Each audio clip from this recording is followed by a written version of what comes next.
I'll remind everybody that we're on ordinance number 2018-24, and we are at a place where Mr. Williams is going to give us a staff report. All right, thank you, Ms. Dodge. So it's been an interesting couple of weeks. We introduced this ordinance, and right off the bat, the News Miner shot an article out with the headline saying that we were going to dissolve the fire service areas. Of course, I had a little chat with the News Miner and explained to them to please read the ordinance, and that's really not what's happening here.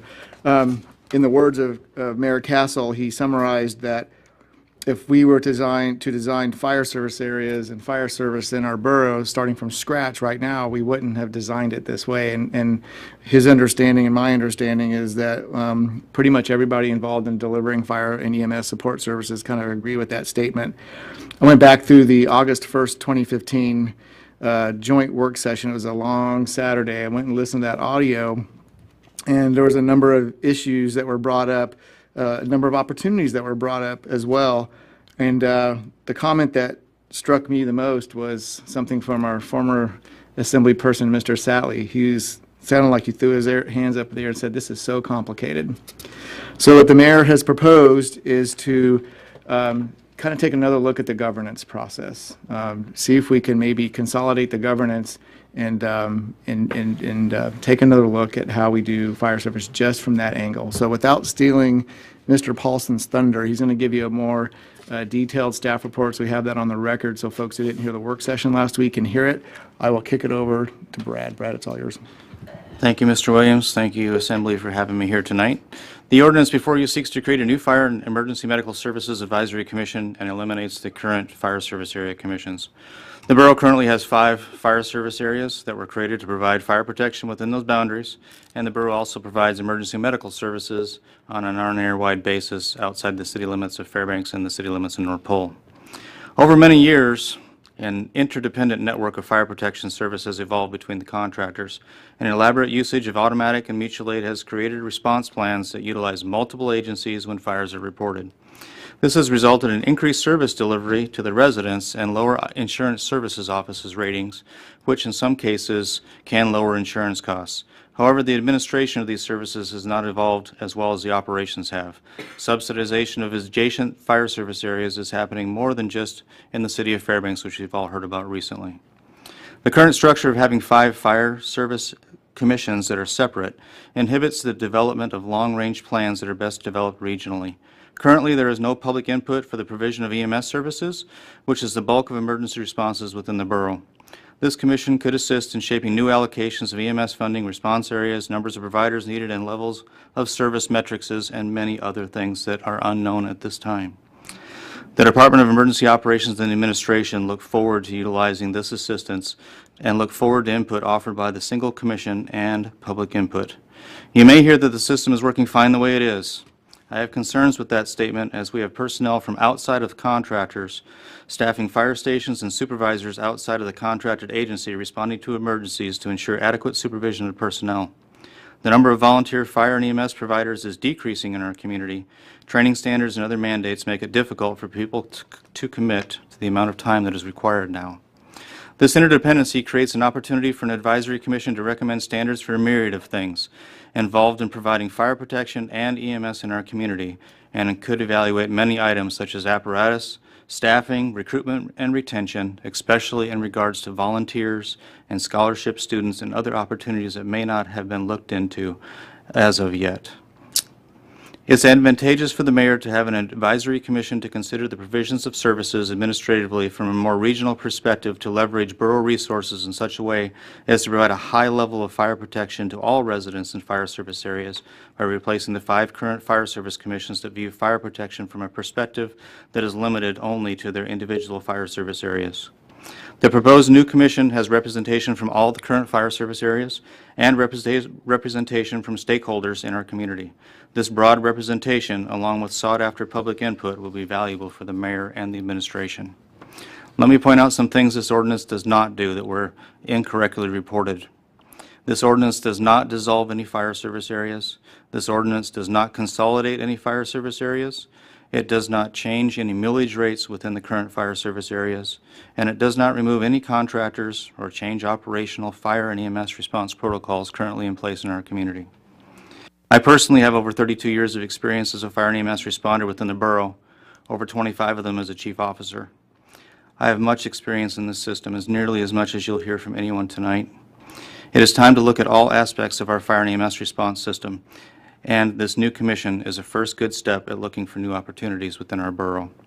Creation of this new commission to advise the mayor and the administration on fire service and EMS opportunities system-wide will allow the mayor to hopefully improve, make more efficient, create some standardization of service delivery, and identify possible cost-saving measures for the delivery model providing these services. Creation of this commission is in the best interest of the safety of our community. And that concludes my portion of the staff report, and I'll turn it over to Mr. Williams. Thank you, Brad. So I'm certain there's going to be a ton of questions, so we'll just conclude our staff report right now. Thank Okay. you. With that, I'm going to open public hearing on ordinance 2018-24. I have 11 people signed up. So what I'm going to do is start down the list, and I'll keep both chairs filled throughout the evening, and when we get to the end of the list, anyone that hasn't been called that wants to speak can come and speak, and just come take his chair, and we'll keep working our way through until we've heard what everybody has to say, okay? And I am going to ask you to do your best to stick to 3 minutes. That's really just for fairness with everyone. If you can wrap things up when you get to your 3-minute mark, that's helpful. So I'm going to start. First, I have David Niebert, I'm sorry. And then I have Samara Steele. Mr. Niebert, welcome. Please give us your name, spell your last name, and tell us your neighborhood. It's David Niebert, N-E-B-E-R-T. I live in 862 Red Pole Lane, Thank you. and I'm speaking for myself. I am a commissioner, have been for 24 years. I'm sure if you've read your emails, and I'm sure you have, you know what I think about this misleading proposed ordinance. The only clear result of this ordinance is to eliminate the commissions. The rest is speculation. Yes, it could be better, maybe not. The commissions that this proposal would eliminate, and as a group, have several hundred years of experience in dealing with the interface between the community and the borough.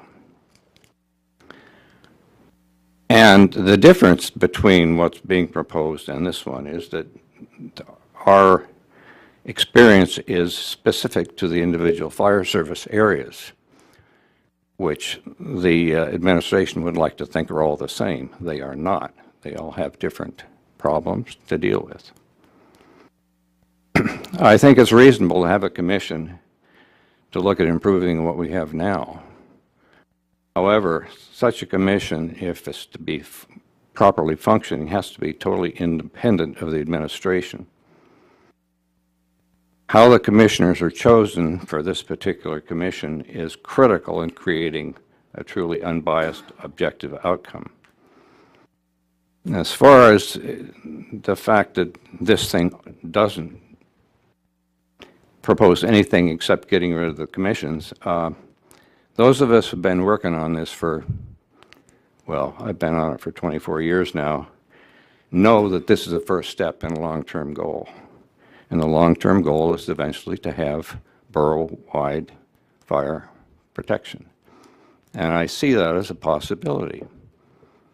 However, to eliminate a system that's working now, working well based on ISO ratings, serves no purpose. So if you want to create this commission, fine, but don't get rid of a system that is working well now. Come up with a real system. This proposal does not really give any concrete plan to improve anything. So anyway, that's my feelings, and if you have any questions, I'd be happy to answer them. Thanks. Thank you, Mr. Niebert. I bet there are some questions. Let's look. Mr. Lawrence has a question for you. I know where Red Pole is, and you're on the Chena Goldstream? Steese. Steese. Oh, okay. I don't know where. All right. So you're one of 5 commissioners on the Steese area fire district? We have 5 plus one alternate right now. And what do you see your what is your relationship, what is the relationship of that commission to the borough? What do you see it as? You mean what I think my role is? Well, your role and the role of your other 4 members. Okay, well, the role of the commissioners is to look out for the interests of those in the fire service area. All fire service area commissioners are residents of their area, and so they look out for their neighbors as well as themselves. And so my long-term interest is to make sure the service is not decreased. And there's nothing in this proposal, as far as I can see, guarantees that it will even be the same. I mean, the long-term goal of this, there's no question in my mind what the long-term goal is. This is a first step. And I agree that, 20 years from now maybe, or sooner, it could be borough-wide. But to do away with the commissions on just right now and see what happens is ridiculous. Is it fair to say that you see your role as serving the interest of the residents in your fire service area and no one else? I think that's a fair assessment. Yeah, that's what we're, in my view, is that's what we're appointed to do. And there are differences between service areas as opposed to what this proposal suggests. We have different needs. Give me an example. Give me an example of one service area, yours being one, and another service area having different needs. Well, compare North Star with Steese. We have a lot of hills. They're flat. So the needs of the equipment is different. All right, thank you. Mr. Quist. Thank you for your testimony. So, am I correct in understanding that one of your concerns is that by eliminating the 5 commissions and having one commission, that there'll be a lack of resolution or ability to see the detail in the individual service areas? Yeah, I would say that. Basically, you're reducing representation. I mean, you're being taxed, but, you're moving from 5 plus 1 to 1 in terms of, and that one representative from our service area is going to then be competing, essentially, the way it's set up, with the other service areas, and for the approval of the other 4 people that are on the committee. Okay. And then, if I may follow up, so the intent of the proposed ordinance is to help the borough develop a regional plan, or at least have a more holistic view, or that's one intent of the currently proposed ordinance. And my question to you, is there some other way that you see that the borough can develop a larger view, a more regional plan without dissolving these commissions and forming a new regional one? Well, I see no problem with forming a new commission to look over. I mean, the EMS is the main problem. The fire has proved itself with the ISO ratings. All the fire commission, or all the fire districts, service areas did well with ISO. So the fire side is working. The EMS side needs some help.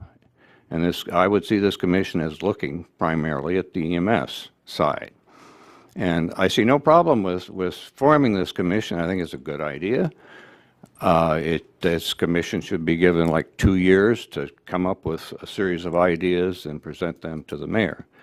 But to get rid of the 5 commissions that have helped make the system work as it is now is ridiculous. There's no reason for it. And that brings me to one other question then. So do you imagine, with what you're proposing, that this new commission operates in tandem, parallel to the other 5, or in line, like in a hierarchy, and that those 5 would then report to a regional commission that then reports to the mayor? What I would envision is having this commission come up with options, ideas, ways to put things together, and not be even, I mean, they should be soliciting information from all the commissions. I mean, the commission, we have hundreds of years of experience in these commissions. We're not just a bunch of yahoos. So I mean, it sounds like parallel to Well, work yeah, on a. yeah, you're right. They should work on a plan, or I would think they would come up with a series of plans, and come up with pluses and minuses for each one, and then present them to the mayor. But not, there's no reason to get rid of the existing commissions until that's available. Thank you. Thank you, Mr. Niebert. I don't see any other questions, so thank you for coming down and for your service. So, Mr. Scotty, I have you up next. Ms. Steele, welcome. Please give us your name, spell your last name, tell us your neighborhood. My name is Samara Steele, last name Steele. My neighborhood is University West. Thank you. I, too, would like to oppose this ordinance as it's written. In the work session on August 2nd and rereading the ordinance, it kept coming up reallocating resources. What concerns me is there's 5 different tax bases, and each fire service area owns, and it's held in trust by the borough, these assets. Reallocating these assets from one fire service area to another while the contractor ensures this, to me, is robbing Peter to pay Paul, as well as introducing liability to those contractors in that fire service area for that apparatus that is out of their control by reallocating that. Also, after reading all the whereases in the ordinances, the borough, the Emergency Operations Department, actually already has the power to sit there and take care of all the concerns in the whereases. They have concerns that the commissions aren't doing exactly what they want, or they're not being as diligent as they should be. To me, that could be easily fixed by giving the commissions more guidance, working more closely with them, and setting standards that they need to meet.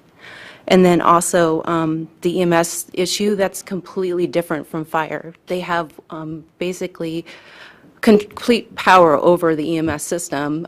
It is the borough's equipment. They can decide if they want to do closest responder. They can do whatever they want as far as that, and that can also be controlled in the contracts. All of these concerns can be done in the contracts. The group purchasing power, the contractors are somewhat doing that already, and also there are websites, being nonprofit corporations as well as fire areas, where we can already get pre-bid basically the lowest amount that you could possibly get on anything. If you get a group of it, you're not going to get it any lower, pretty much. So there's really no additional savings possibly. And then also, as Mr. Niebert said, each fire service area, as far as terrain and population, is different. So in some ways, standardizing the equipment isn't necessarily going to work. And that's pretty much all I have. Okay, thank you, Ms. Steele. Let's see if there are questions for you. Mr. Techie has a question for you. I just wanted to let you, ask if you were aware from the August 2nd work session, it was actually clarified that there wouldn't be any mingling of funds between the different files. It wouldn't be funds, but they were talking about allocating assets, which is basically the tax base bought that piece of apparatus, and even though it's in trust to the borough, it's still owned by the fire service area. So you can't take a fire engine from Steese, which the Steese Fire Service Area tax dollars paid for, and put it into the Chena Goldstream area without some kind of cross tying in liability and all kinds of other things. You're then taking Steese taxpayer money and putting it in Chena Goldstream. And Mr. Paulson did mention that actually quite a few times about reallocating assets. Dolan, you look like you have a technical answer there. Just from a technical answer, they're separate taxing jurisdictions. So to the extent the resources from one service area were used to purchase equipment and things, it couldn't be taken and provided to a different one. I wasn't here for the work session, but I don't know. There are other options like consolidating services or perhaps combining resources or equipment that could be used like we do with EMS and fire now. But those are allocated with funds between taxing jurisdictions so that one tax base isn't subsidizing another. Thank you. Yep. Any other questions for Ms. Steele? I had one, but I seem to have lost it, so I'll have to remember it later. Thank you. Appreciate you coming down. And let's see, so I have another empty seat. Mr. Bob Grove, if you would take that seat. Thank you. Mr. Scotty, welcome. Please give us your name, spell your last name, give us your neighborhood. Thank you. Ken Scotty, SCOTTI, and I live in the Farmers Loop area. Thank you. There's no way I'm going to be able to cover this in 3 minutes. I'm going to Okay. ask for some extra time, otherwise it's going to be so fast it's unintelligible. Can you summarize it, or can you give it to, Summarized as best I can here, and there'll be discussion after this, and I have a lot to say. okay, pretty much, Approximately- so for you to, I'll go till you cut me off. okay. Well, Approximately 2,000, oh, please, sorry.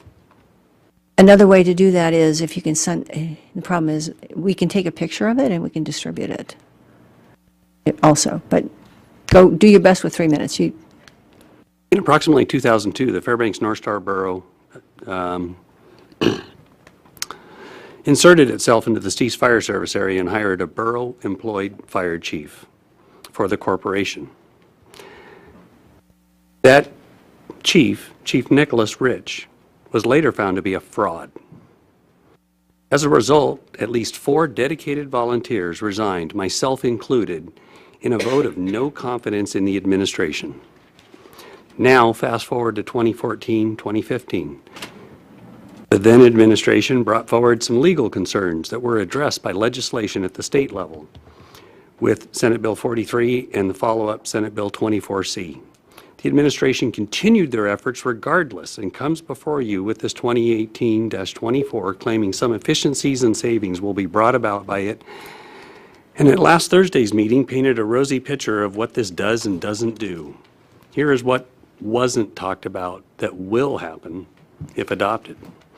Individual service area residents who are paying for their fire service will have far less input into their service areas and how their service areas are managed.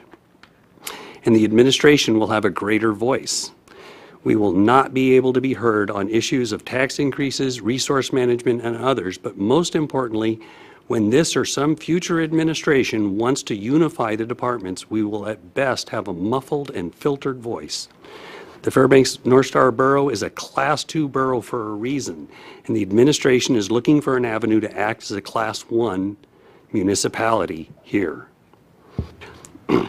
I was forced for similar reasons to disband my road service area, and that was a much easier decision.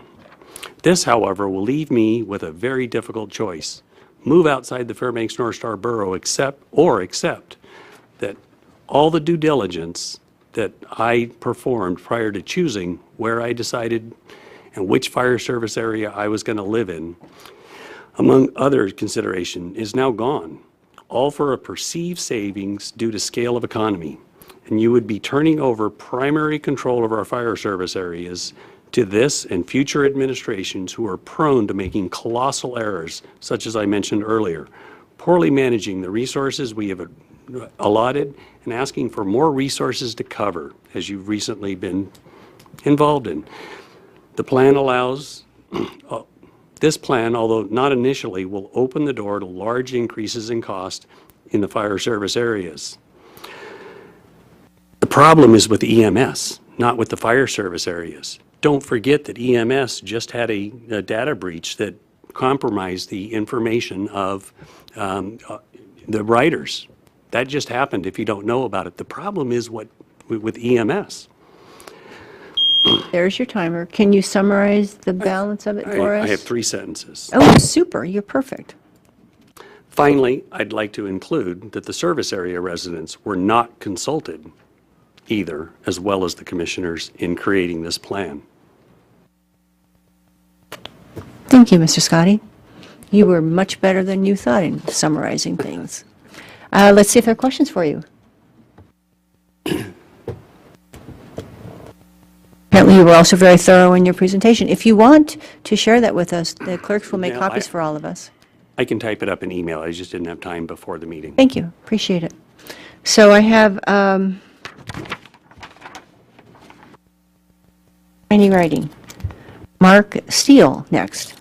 Mr. Grove, welcome. Please give us your name, spell your last name, and tell us My your name neighborhood. is Bob Grove, Grove, and I've lived in Esther, Alaska since 1977, or what former Borough Assembly member Joe Ryan coined the People's Republic of Esther.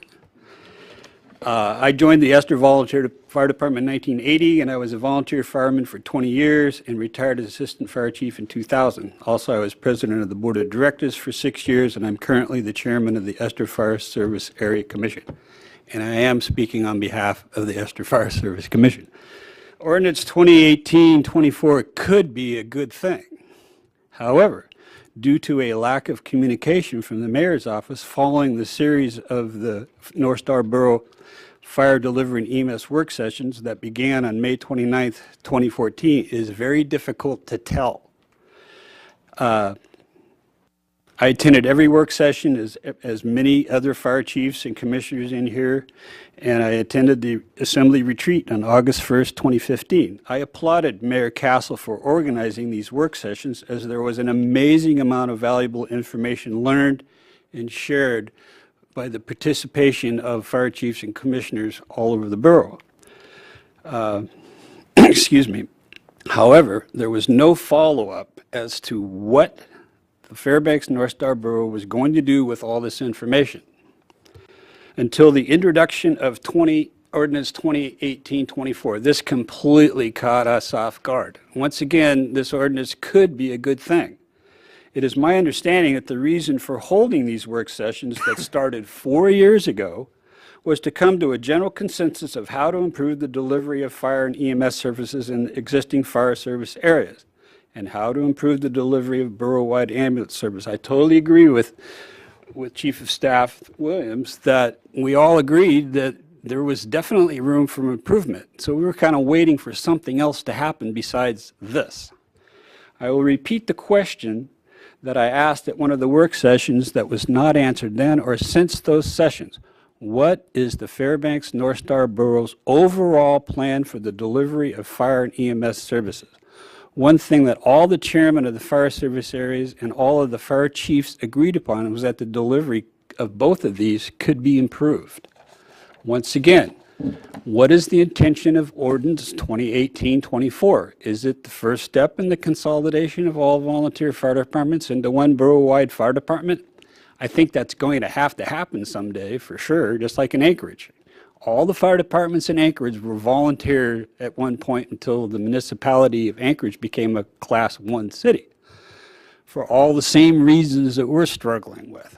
I mean, every fire department in this borough was started totally differently for different reasons by a whole different group of people that lived in their communities.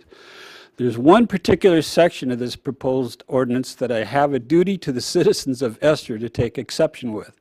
On line 89, page 3. Can you tell us that one? Basically, on line 89, page 3, it was insinuating that somehow or another the commissions weren't, there was no public participation in the meetings and whatnot. And I can only speak for Esther, but this is anything but true. It's kind of what you would call a glittering generality. It's not totally false, and it's not totally true. We have reached out to the community in Esther.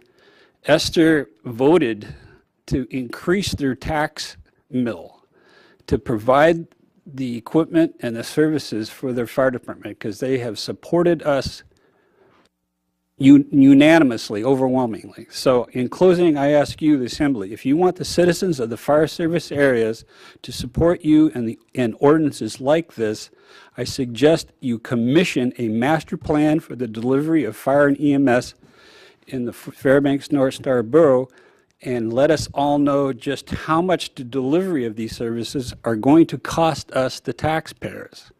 And basically, if this commission could do that, it'd be great. Okay.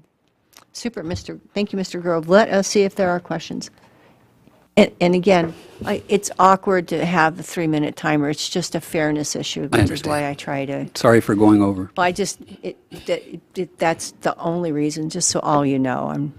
I value what all of you have to say. I just try to be equitable. Mr. Lawrence, and then Mr. Lejeski. Mr. Grove, I think you just stated that you were, at one point, you were on the board of directors of the corporation. Yes, I was. For how many years? 6. 6 years. And then you're currently on the commission. Yes. And how long have you been a commissioner? Well, I don't know.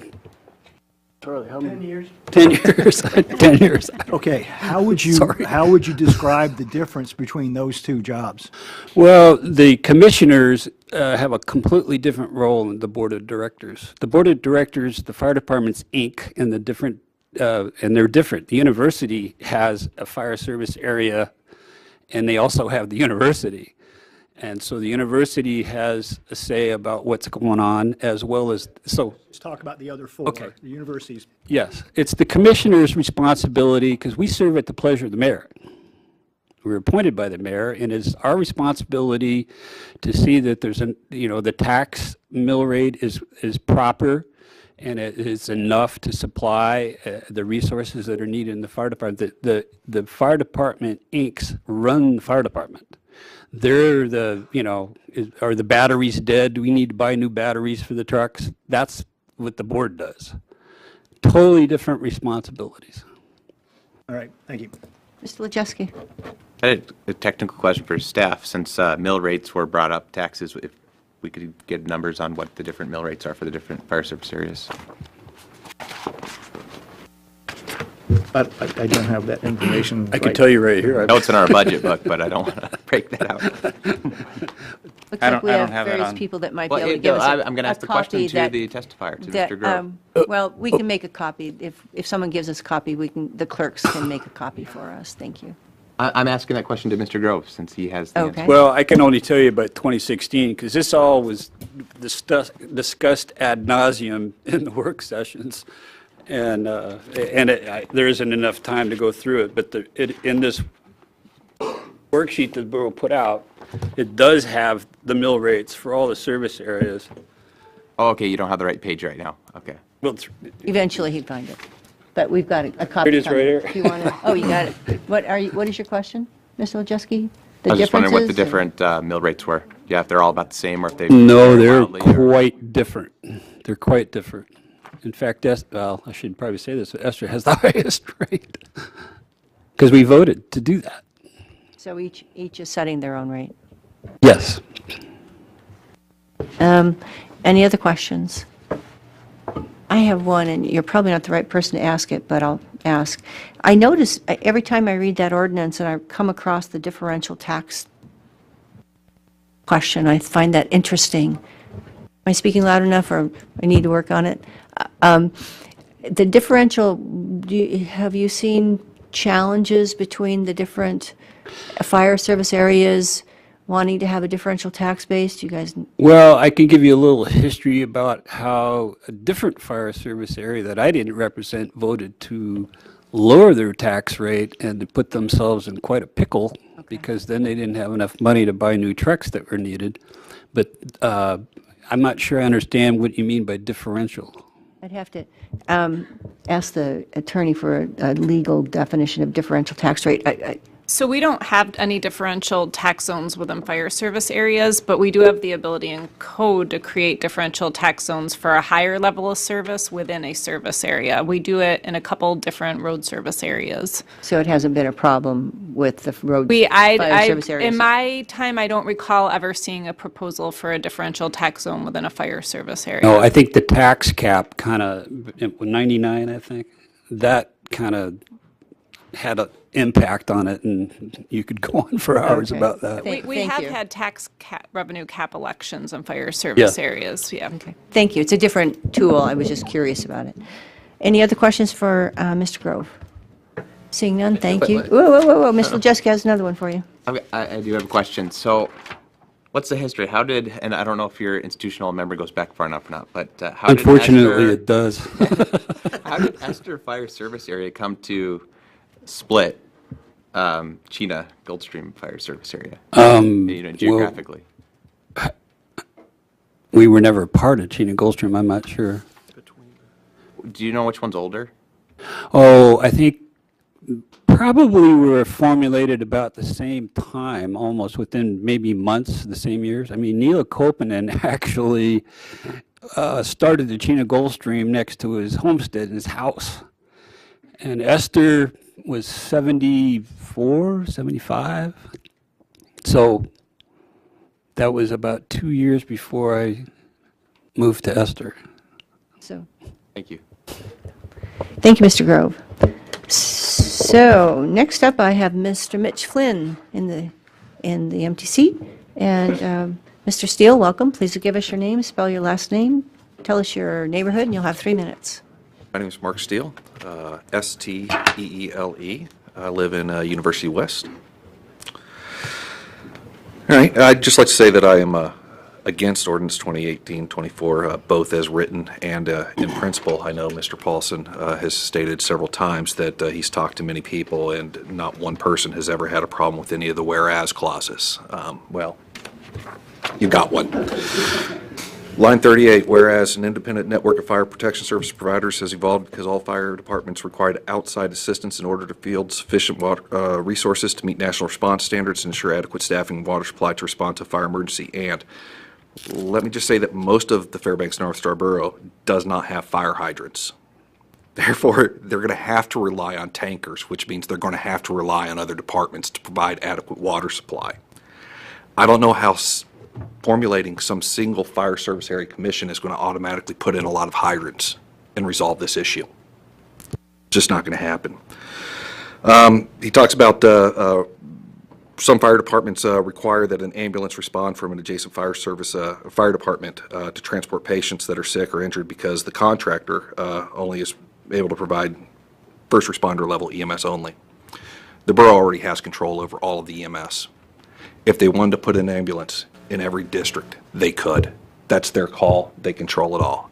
This ordinance does nothing to resolve this. One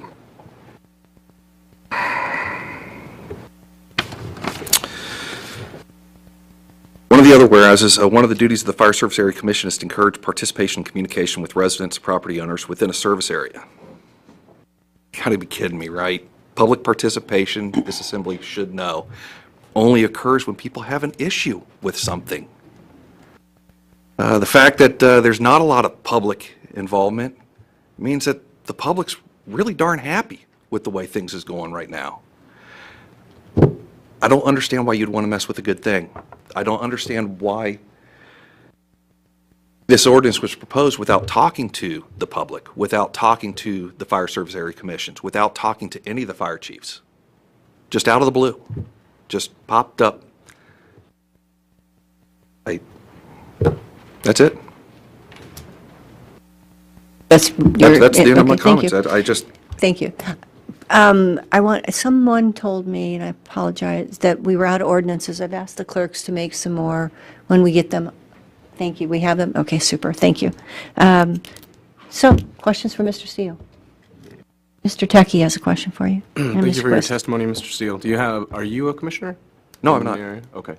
And you don't think that there's any issues with incongruences with different areas, like getting different direction? So if there are multiple ones where they do need to work with each other to report to a single fire, like tankers you'd mentioned, obviously we're not going to be putting fire hydrants in Goldstream Valley, but if people are going to be coming to the same place to aid them, wouldn't having the same direction and guidance seem logical?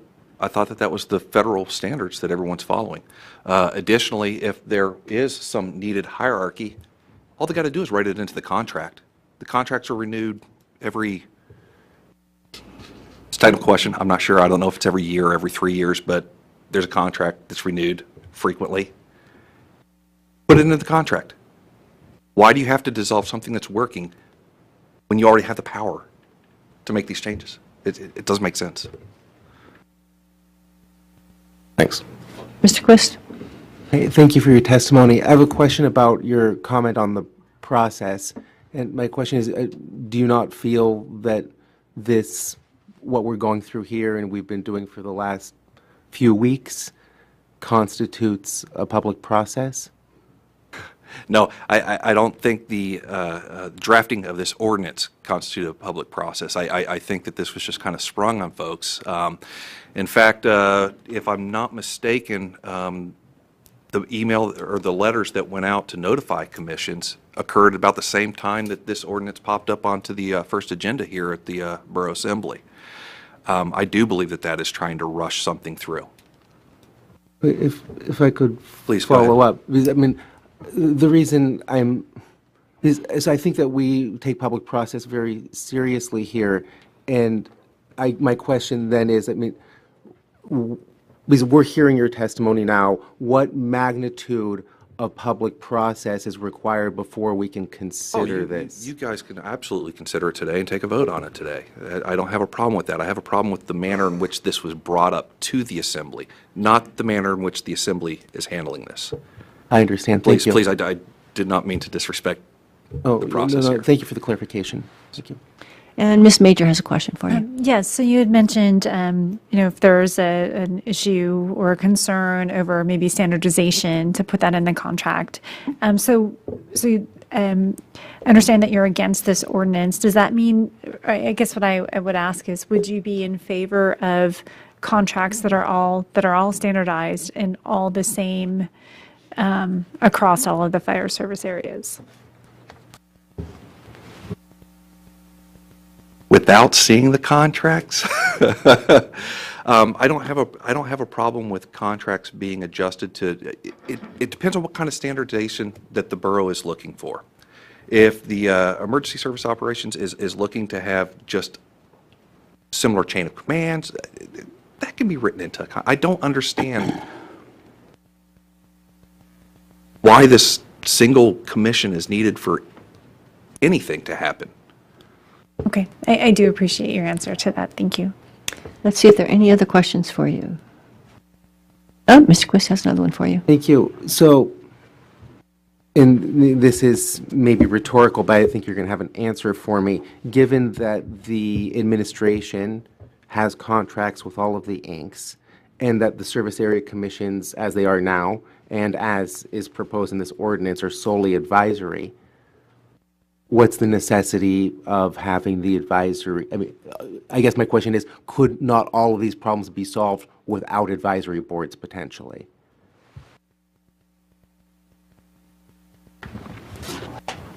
And I guess, so maybe I can ask the question in the opposite way. Sure. So, is there only one structure of advisory board that allows us to solve problems? No. Okay, so then the other part of that is, given that this is just advisory, and all of your criticism is, well, the administration could solve this contractually, and there isn't just one fit for advisory model, then why is it that this new model is definitely a roadblock to progress? I mean, if I'm... Because it limits the public input. Basically, you're putting the fire service areas up against each other rather than allowing each fire service area to control its own interests. Now I'm going to have one representative that's going to go up against 4 other fire service area representatives, as well as business interests, as well as, whomever the mayor chooses to nominate for the new advisory commission. I don't feel like that gives my area adequate representation. No, I understand that concern, and I think it may be, I'm not asking my question very well, but we can talk later. I guess, if you'll allow me one more stab at this, because I hear your concern is that we do have issues that should be addressed, and they can be addressed administratively through contracts, in the inks, and that this ordinance doesn't do anything to help us with that. And so first off, that's a fair characterization. That is a very fair characterization. So if that's the case, actually, I think maybe we can just talk about this in a longer form very soon. Any other time. Okay, thank you. I have a question for you. So, given that the inks tax themselves, and so they have that income stream already, what would you see them competing for in the regional advisory I believe committee? it's already been mentioned by others here that I believe that this really is the first step of a long-term plan. Okay, so it wouldn't be something that would be in this structure, it would be what you imagine this move, Oh, it would what obviously you happen. envision it going It would towards. obviously Okay. happen. Thank you. I appreciate that. Any other questions? Or, yes, Mr. Quist? So am I correct to understand that you're generally opposed to the idea of unified fire and EMS service in the borough, or at least at the moment? Yes, I am, Okay. absolutely. And so then how much of that sentiment characterizes your opinion on this ordinance? A slim majority. Thank you. Thank you very much, Mr. Steele. We appreciate you answering all of our questions. So in the empty seat, I have Carl Brill. Mr. Brill will come forward. And Mr. Flynn, welcome. Please give us your name, spell your last name, tell us your neighborhood. Thank you very much. My name is Mitch Flynn. Last name is spelled Flynn. I'm a resident of Farmers Loop. And I also serve as the fire chief, chief executive officer of the East Volunteer Fire Department Incorporated. And I'd like to comment on the proposed ordinance 2018-24 that eliminates the 5 separate borough fire service area commissions in order to form one commission representing all 5 fire service areas. I've been fire chief at the East Fire Department for more than 15 years. I previously served at the University Fire Department, where I served for more than 25 years, retiring as a battalion chief in 2002. I have more than 40 years of combined fire experience all within the Fairbanks North Star Borough. And I now represent East Volunteer Fire Department, Inc., and an entity that serves as an independent contractor to the Fairbanks North Star Borough. So historically, I'd like to point out several facts, since many of the Assembly members today were not on the Assembly in 2014 and 2015.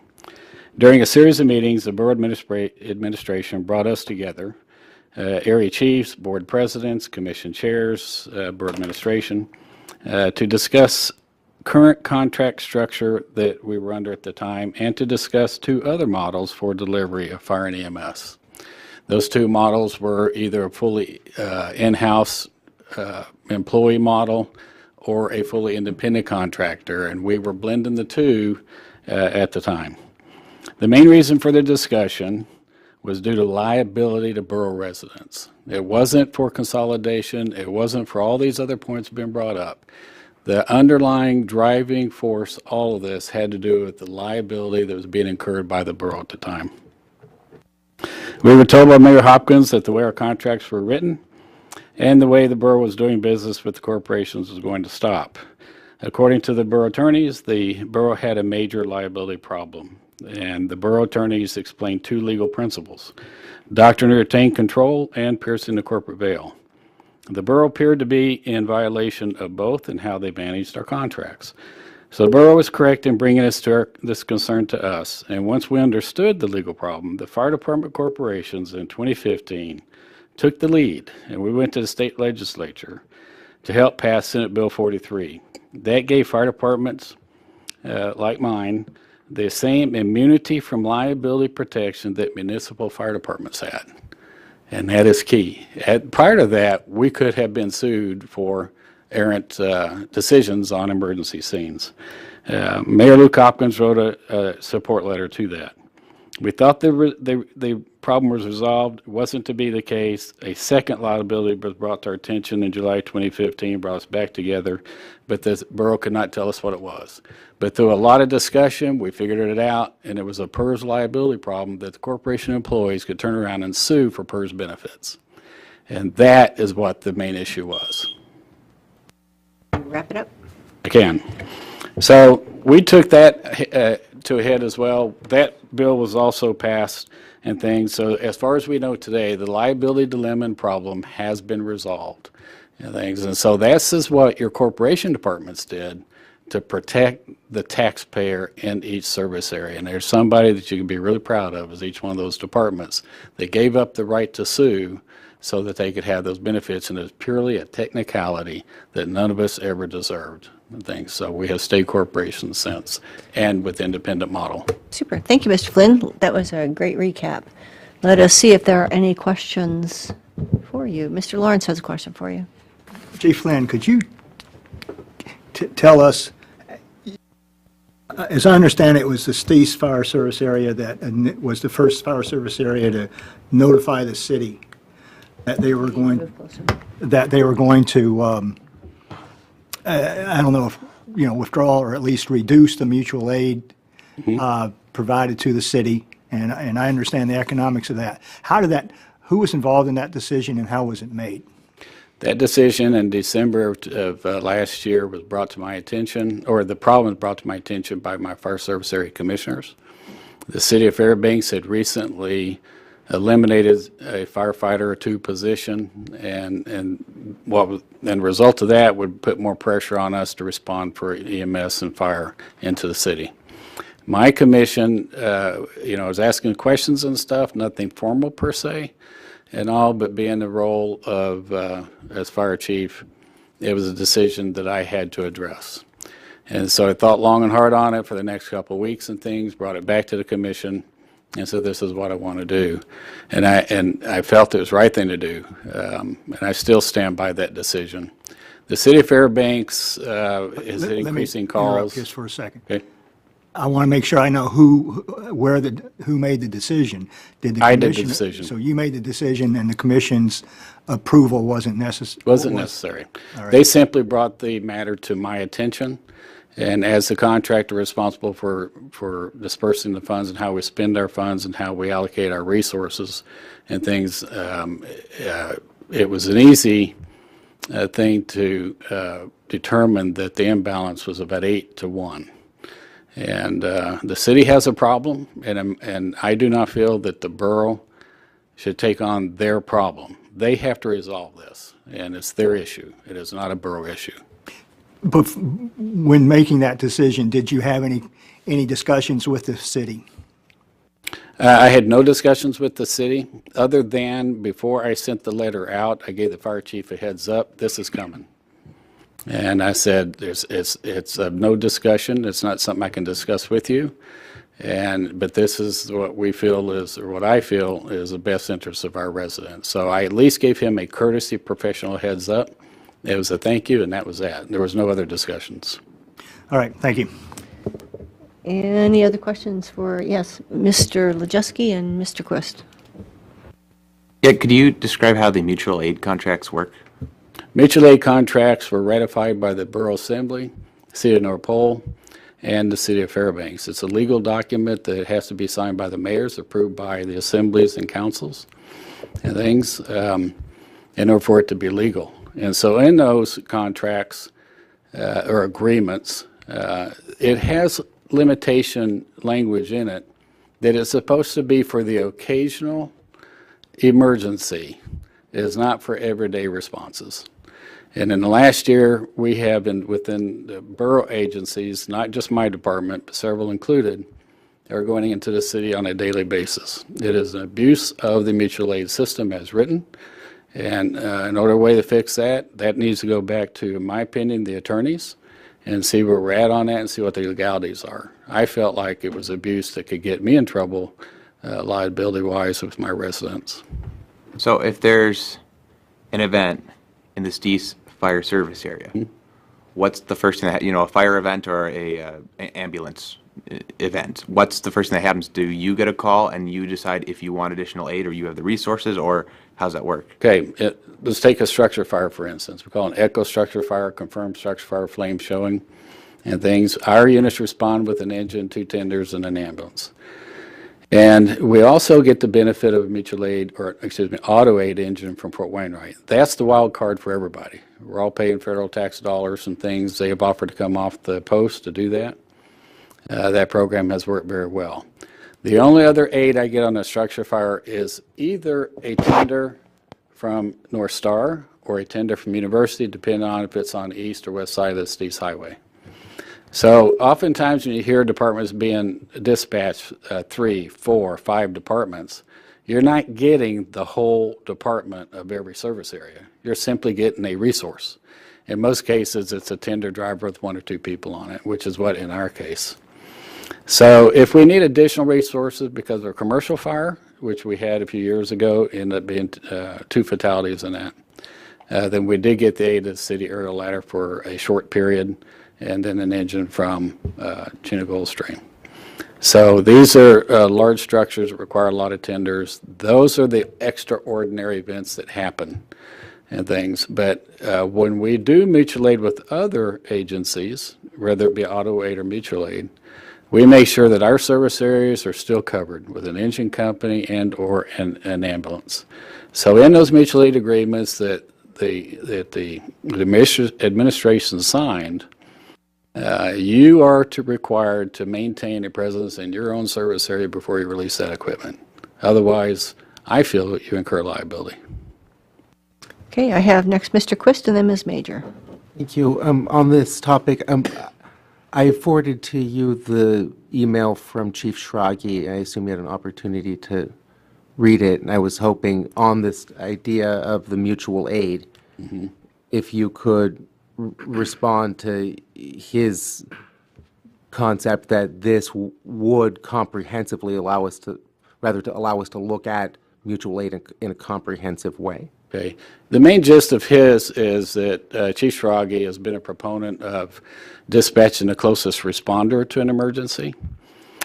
Within the borough, that's a doable thing, but between the city and the borough, I think that has legal issues and things.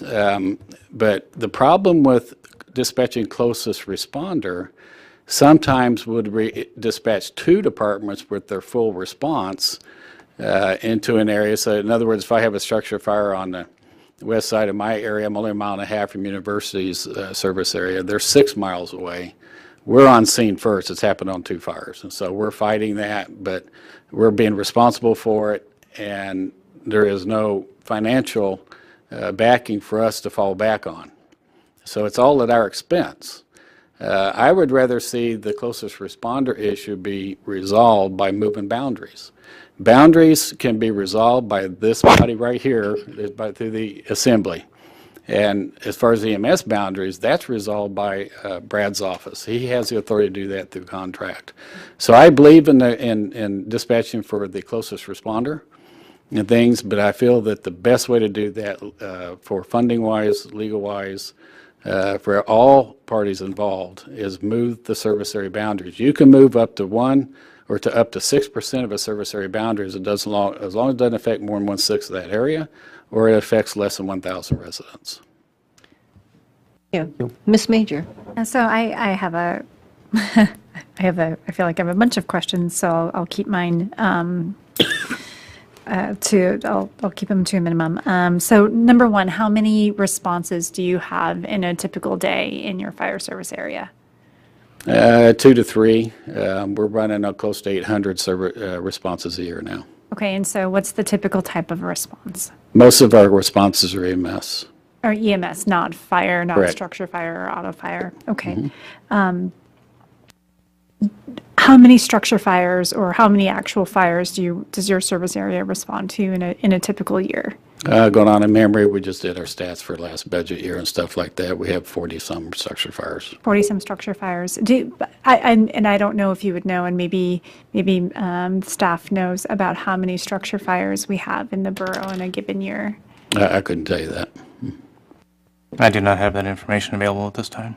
So if your service area responds to about 40 fire structures a year, do you not think that there's a benefit, you brought up the city of Fairbanks and the reduction of mutual aid there. Do you not see a benefit to your firefighters by having that experience and responding to mutual aid across the borough, whether it's within the city or another area? Absolutely. The experience is good and valuable.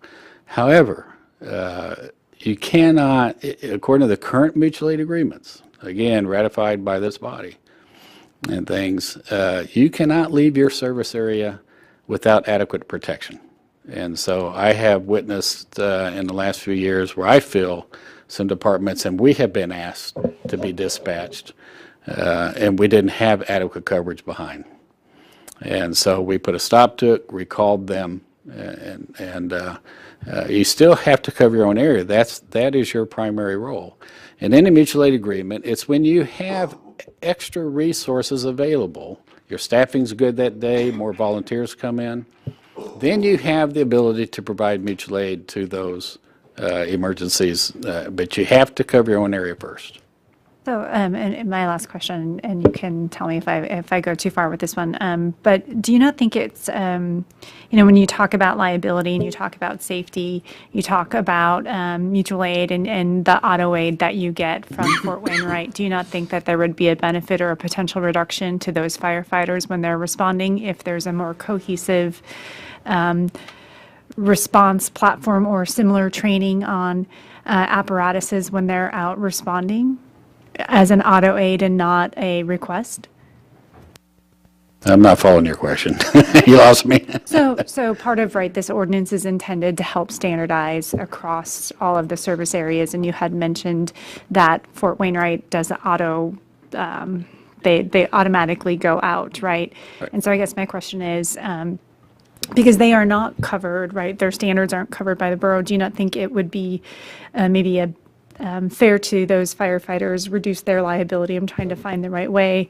And this, I guess, would apply to any non-borough, non-fire service area fire department that would respond, to have a more cohesive set of standards by which all fire departments in the area would respond. Yeah, I think, in my opinion and things, the standards that we're following between the departments is a whole lot closer than what maybe you've been told. And we are responding in very similar fashions. We are staffing our engines and tenders in very similar fashion. We have the equipment that matches up with other equipment and things. And so the standards are there. We do on occasion do mutual aid training with each other to check those. Of course, with the fires we're on, we're always, checking that. But rarely does at a fire scene, I can't even give you an example, where we're at a fire scene and we have an engine crew need to go operate another engine. It's just rare. And so, but the engines are more similar than maybe what you realize, and the equipment, so we're all working together as it is. We do not work independently. We do have our joint meetings and organizations to help standardize equipment already. And that's just a common sense goal that we do. And good thing. Okay, thank you. I have next Mr. Tacky. And I think the attorney, go on. My question actually pertains to that. Thank you, Chief Flynn, for coming down and giving your testimony. From your discussion and the idea to be able to make this independent movement on these mutual contracts and make the decision for you to be able to control like your budget, you do realize that this ordinance wouldn't change any of that? Yes. Okay. Just making sure this whole thing is on top of it. Really what you're saying, I'll answer to a commission, whether it's the one I have now or a future one. So are you not opposed to this then? Well, I've tried to stay neutral on this. I'm a contractor, and I don't want to burn bridges one way or the other. Okay. But I can tell you this, you have my commitment to make it work either way. I will say this, it's been a phenomenal relationship with my commission and my board, and I do not bring anything to their attention that would be controversial, that would compromise them. And so I'm very well prepared before I go into my meetings, and they appreciate that honesty. And so after 15 years plus and things, I've earned a reputation with them to bring matters that really do matter. I keep my board informed. I keep informed of what's going on here. They're the ones that employ me. And so that's my method of operation. It's been very successful. Thank you. Mr. Lawrence.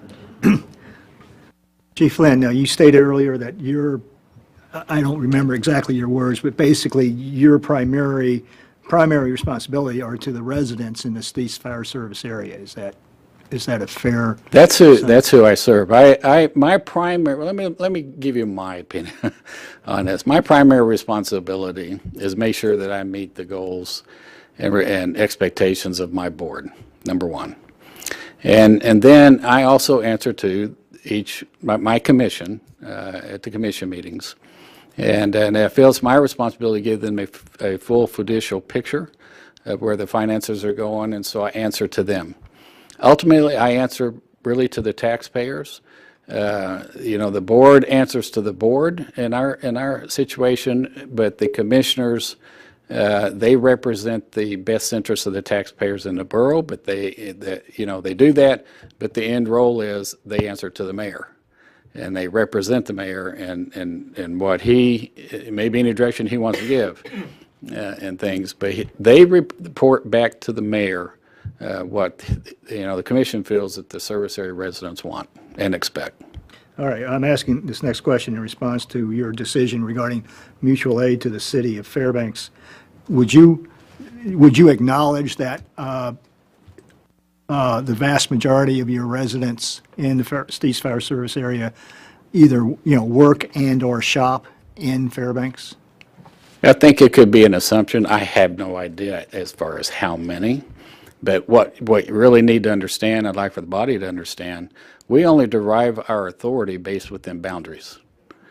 And it's the boundaries we operate in. And we're not allowed to go outside those boundaries except under certain conditions. One would be a forestry assignment and things. The other would be under a mutual aid assignment. But we cannot leave our area unprotected to go mutual aid into the city and mitigate their emergencies at the expense of our taxpayers. That's the way the mutual aid documents are written. And most of those emergencies are EMS emergencies. Most of them are, yes. Yeah. And a lot of those times, those emergencies are dealing with Stees area residents, right? No, you don't know. You have no idea knowing. I would say no, that is not the case. And the other thing, point I would make, doesn't matter. We don't cross a border. When you live in a fire service area, it is not an insurance policy. You don't go across that border to serve a taxpayer in your service area because they're a taxpayer in your service area. You don't have that authority to do that. All right, thank you. That'd get a little complicated, wouldn't it? It would. Yeah. It's not an insurance policy. Okay. Any other questions? Yes, Mr. Lajewski. Yeah, so I'm still a little confused. I'm basically trying to build a flow chart from back to basics, okay? So someone calls 911. They've got a fire. Who gets notified? Depends on which service area they're in. They're asked that question at the dispatch center. So if they're in your service area, in Steve's service area, we get would dispatched. You or one of your coworkers would get notified? Our department is notified. Structure fire would be all hands on deck. Both stations that we staff get notified and respond on that call. And okay, so it depends on the nature of the event. It's basically formula based as to what resources you mobilize. That is correct. It could be an Alpha, Bravo, Delta, Charlie, Echo response. Okay, so then that gets into the mutual aid. Is that also formula based, or do you say, hey, we got this covered? It's predetermined. That's what auto aid is, predetermined. And so when we went into automatic dispatching with the city fire department, we did not change our auto aid request. So on auto aid, I get an engine from Fort Wainwright, and I get one tender from either North Star or University. That's our standard response, which we put most of our fires out with. And if that happens where you're giving the aid, I think you mentioned earlier, you want to confirm, even if you fought a massive event for a week straight, everyone's out, exhausted, whatever, there's no compensation. There's no compensation. Yeah, when you mutual aid into another area, there's no compensation from that area back to my organization. That's part of the mutual aid agreement. It is in that no compensation is to take place. So if that were to be changed, how would... You don't want that changed. You don't want that changed. Why not? That's a national standard that has made it through the courts and through lawyers and things, and otherwise this may be a better question for the lawyer, but I think it would open you up to liability. Okay, thank you. Yeah. Thank you. Anything else for Chief Flynn?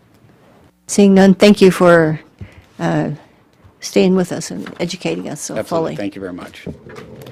And I want the body to know I'm being a little liberal in the discussion because I think this is a broad discussion. It's hard to tease apart the threads without having discussions about all these issues. I have next Mr. Prox in the empty seat, and Mr. Brill, welcome. Please give us your name, spell your last name, and tell us your neighborhood. You'll have 3 minutes. Okay. Good evening. My name is Carl Brill. I'm a resident of the Newby Road area in North Pole. And your last name is spelled? B-R-I-L-L. Thank you. I speak in extreme opposition to Ordinance 2018-24 2018-24, as I see it, as the camel's nose under the tent. I'm a 31-year resident of the greater North Pole area and have been associated with the North Star Volunteer Fire Department for 30 years. I've been a firefighter, an officer, a chief officer, a support member, and I'm now a life member. I was on the board of directors for over 10 years, and I've also been involved in 3 failed attempts to raise the mill rate within the service area. According to the editorial in today's Newsminer, this ordinance is in hopes of improving emergency medical services through the borough. But I find that was an unknown issue a month ago within most of the fire service. There seems to be no public discussion prior to this. I just found out secondhand information that a thank you letter, "We no longer need you," was sent out of the mayor's office on July 27th to the commissioners. And I see this as a slap to many of the people, many of those that are sitting here behind me, that have served years for this borough at no cost to this borough. What's amazing is that this ordinance or the issue has not yet even been presented to the public before the ordinance has even been read. It is my belief that this is a power play by borough employees to build themselves a further bureaucracy within the borough, and it costs the fire service area taxpayers additional taxes. Fire service areas are special units set up by the residents to tax themselves exclusively for their protection. As constituted in our borough, you and the mayor may approve, but you don't set the mill rates. The citizens and the voters of the fire service areas do. You cannot take money from one fire service area to the other. Your super commission, as proposed or envisioned, cannot change that. Only the voters can. Mill rates here, they vary from 1.43 mils to all the way up to 3.15 mils. And I don't imagine, and I know people where I live would not appreciate 100% mill rate increase to facilitate the grand visions. We all live in this world with reality of what it costs. The brakes need to be put on this ordinance. Don't try to fix one supposed problem, EMS, by breaking the entire system. Vote this down. Thank you. Thank you, Mr. Brill. Let us see if there are questions for you. We have Mr. Lawrence and Mr. Quest. Mr. Brill, how does reducing the number of commissioners from 25 to 9 increase bureaucracy? Well, your 9 are not my people. The commissioners within my service area are my people. They are residents of the area that are responsible for the expenditures of the money that is taxed on me. All right, thank you. Mr. Quest. Thank you for your testimony and for your service.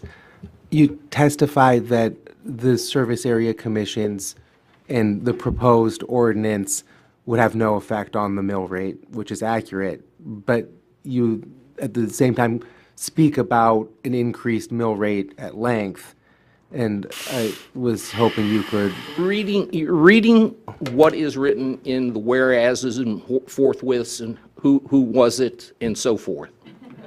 Having dealt with the fire service for 30 years, I see that as this is a way to get to where you want to go. One of the previous speakers addressed, have a commission. I have no objections to a commission, but the commission does not need to be the fire service area commission. Do you have a problem with EMS? Start an EMS commission.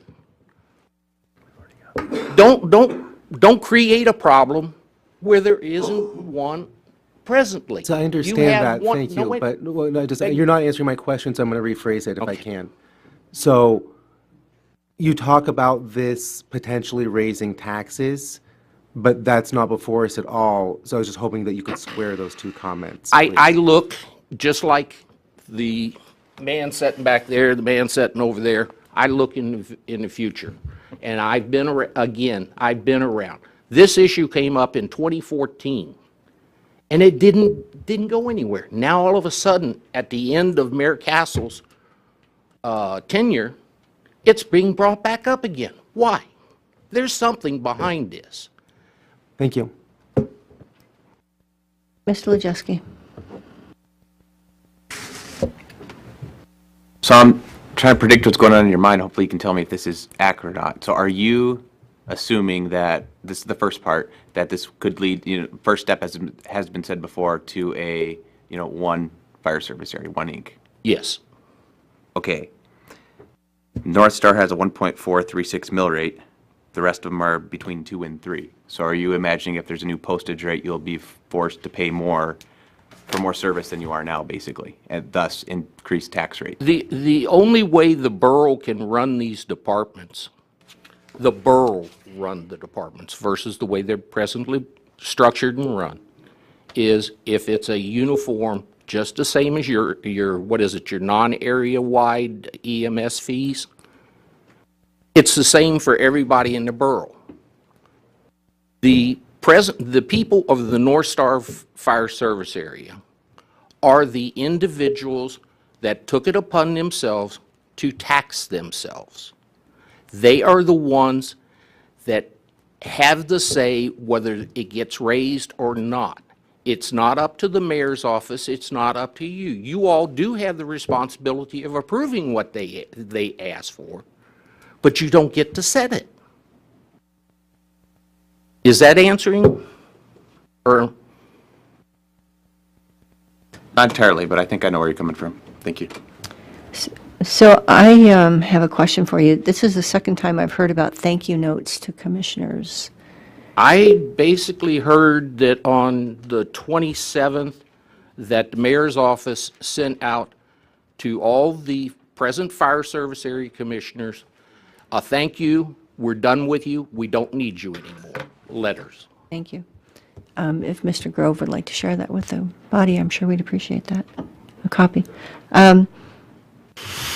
Thank you. Oh, that's okay. We can make a copy up here that way. Yeah, you go ahead. and Thank give you. it to them. Appreciate it. Any other questions for Mr. Brill? We're going to have lots of paper here tonight. Thank you very much, Mr. Brill. I appreciate you coming down and visiting with us.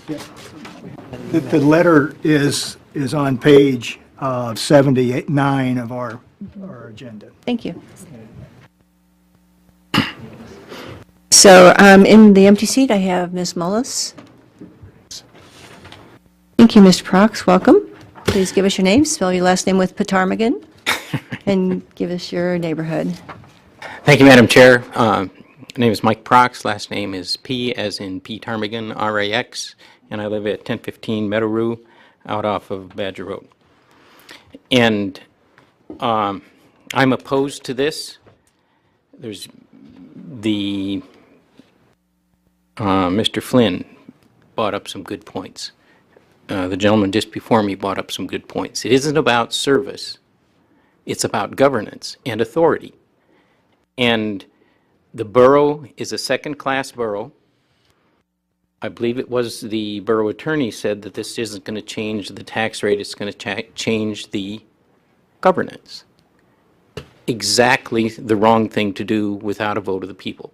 The people that voted in the fire service area, the North Star service area, I think that was in the 70s, I don't recall, but it was a long time ago.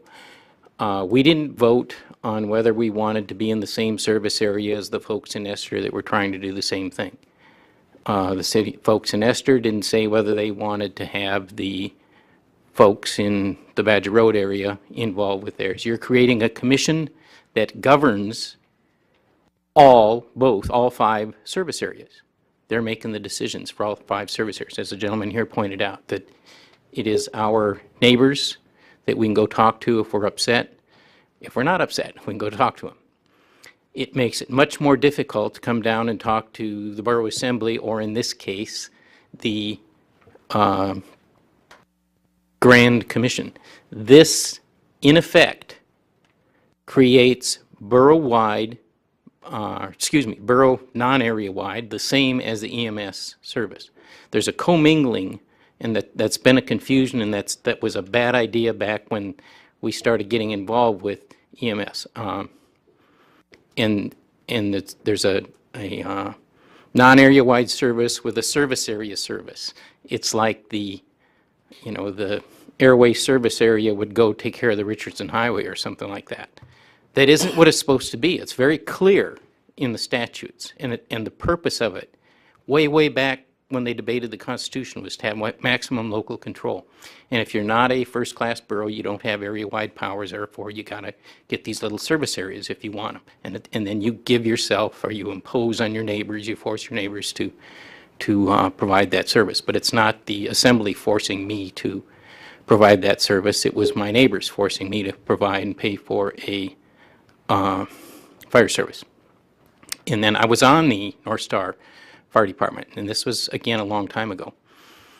And at that time, the chief that came in became a borough employee. I believe it was the first fire service. That was wrong. The borough should have said, no, we don't want to get in that business, but they did. And he wanted to build a big department, and we ran out of old houses and wood stoves that burned houses down and had nothing to do. So then we got into assisting the city of North Pole that was providing ambulance services. Well, then our calls went from 1 or 2 a week to 3 or 4 a week, and it drove the volunteers out, turned it into more of a paid department. That's the wrong thing to do. Separate the two, get this squared away. The borough has all the authority it needs to do. They just need to do their job. Okay. Thank you, Mr. Prox. Let's see if there are questions for you. Mr. Lawrence has a question for you. Mr. Proxer, you're saying then that the people who provide fire protection to the various fire service areas should not be involved at all in EMS service? Well, no, I guess not the paid people, because we did not vote to create an EMS service area. That's a non-area-wide power. We voted to create and tax ourselves for fire service. And it was a complete, I don't know that EMS even existed when the North Star fire service area was formed. I don't believe it did. Yeah, but maybe I'm wrong, maybe but I think you need to speak a little closer to the mic. I think the EMS, Thank you. the non-area EMS service was something that was approved by the voters. I don't recall. I'm ask- sure I voted against it. I don't recall whether there was a vote. We'll let our attorney tell us. How's that? Yeah, so most of our service areas were formed in 81. We acquired EMS powers from the voters in 83. Yeah, okay. So, and then back in that era, the borough had contracted with the city of North Pole for the ambulance service. And we, the North Star Fire Department, supported the North Pole ambulance that would show up. And we were mostly traffic control initially, but then it got way out of hand, and you couldn't volunteer. I mean, you just couldn't hold a job and volunteer for that. All right, thank you. Any other questions, Mr. Quist? I just want to make sure I'm understanding your testimony correctly. So are you saying that you think that if this ordinance is adopted, that it would in effect create a, one service area, if you will, that's non-area wide, and in addition to that would cede massive amounts of sovereignty from the individual service areas to?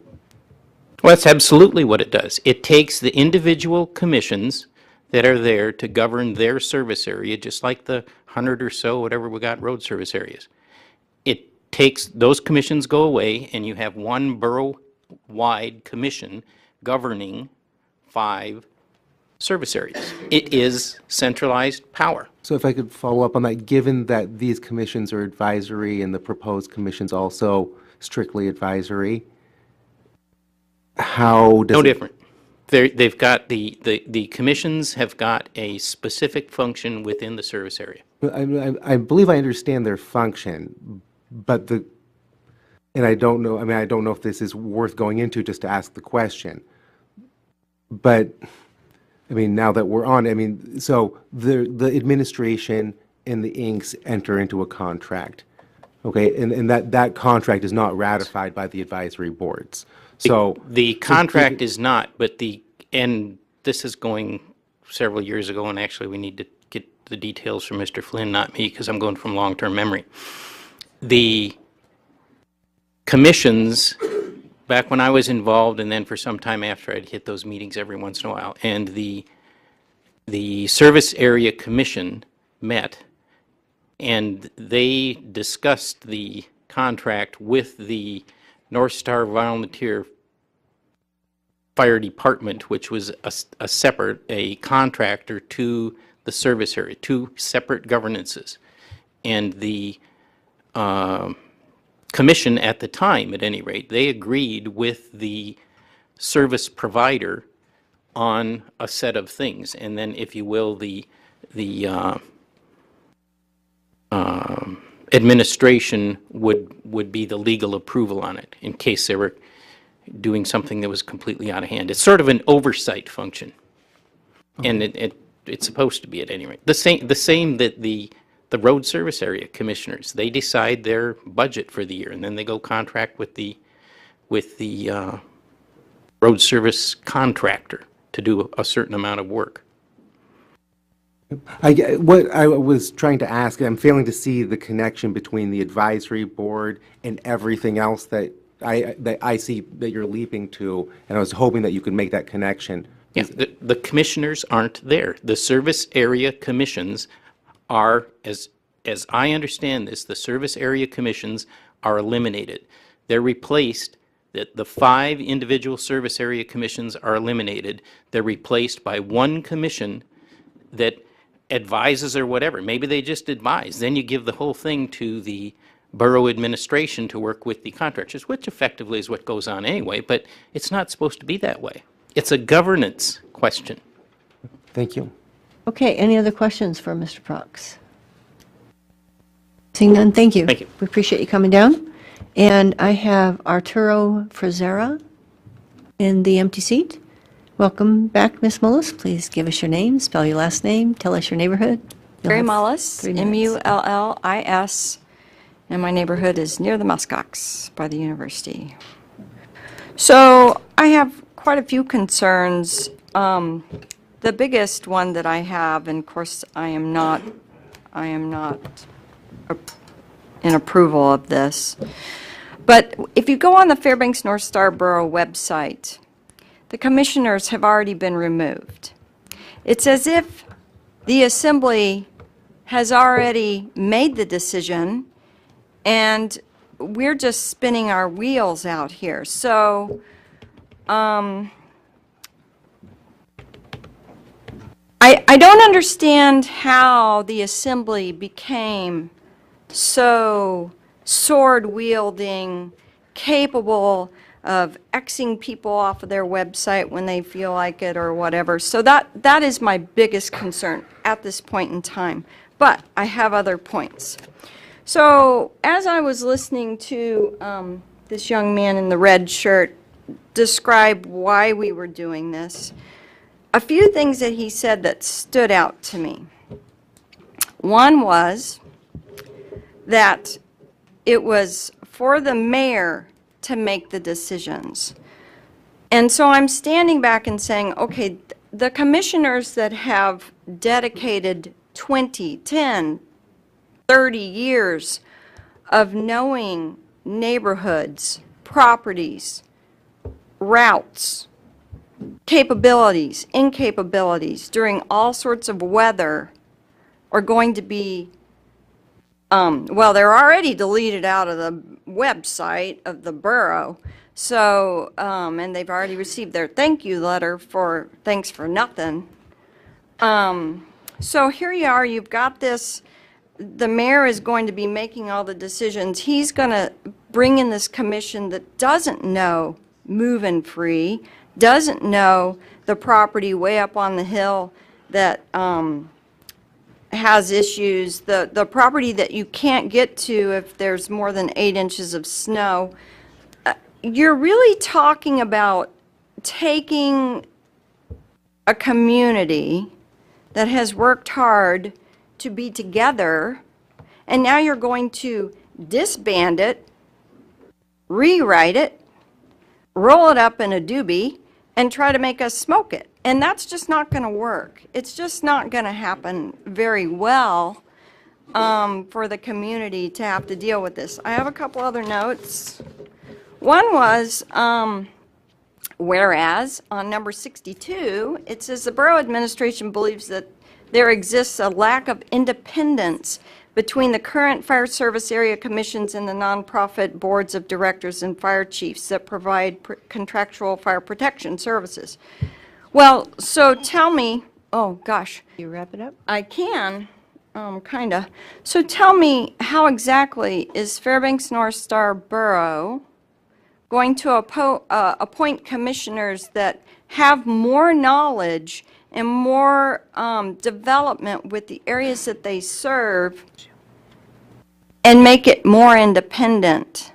I mean, it just doesn't make sense to me how y'all are taking away the knowledge, the commitment, the compassion that these people have put into the fire service all these years, and you're going to throw a group together and make it better.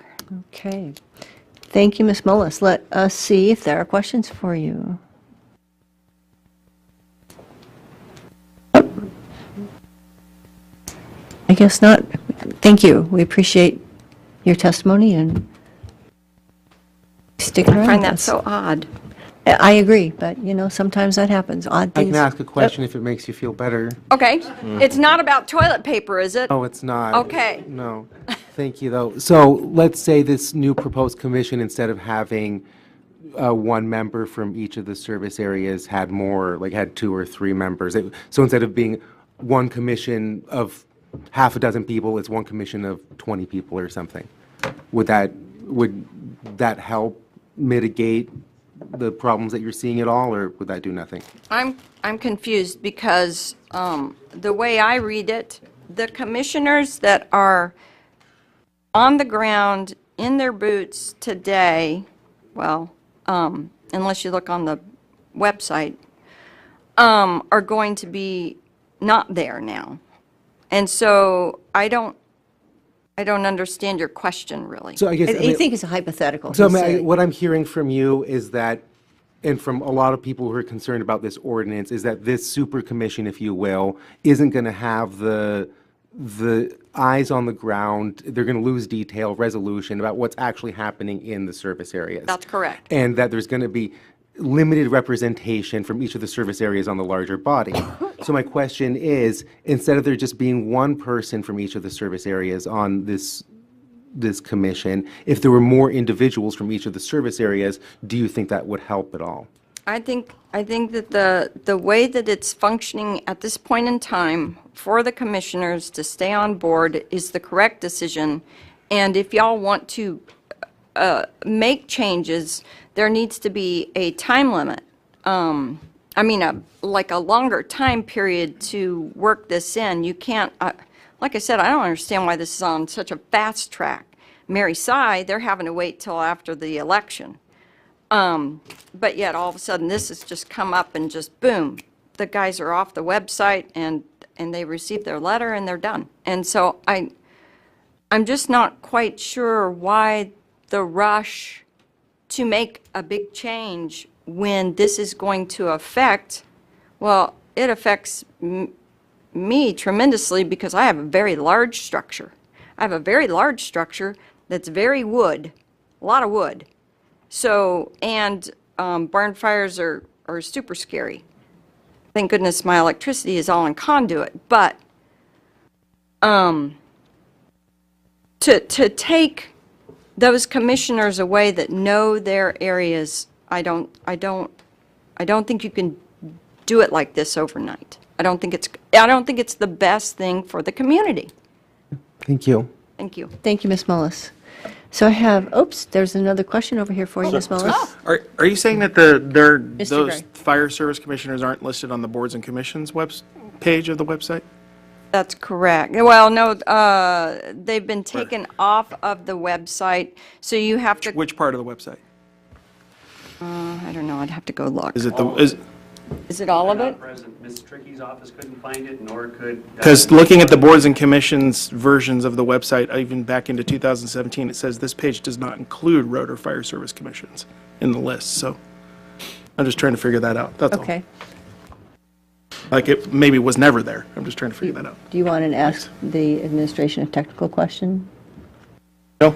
Okay, thank you. Thank you, Ms. Mullis. All right, thanks. And I have an empty seat for John George. Is Mr. George available?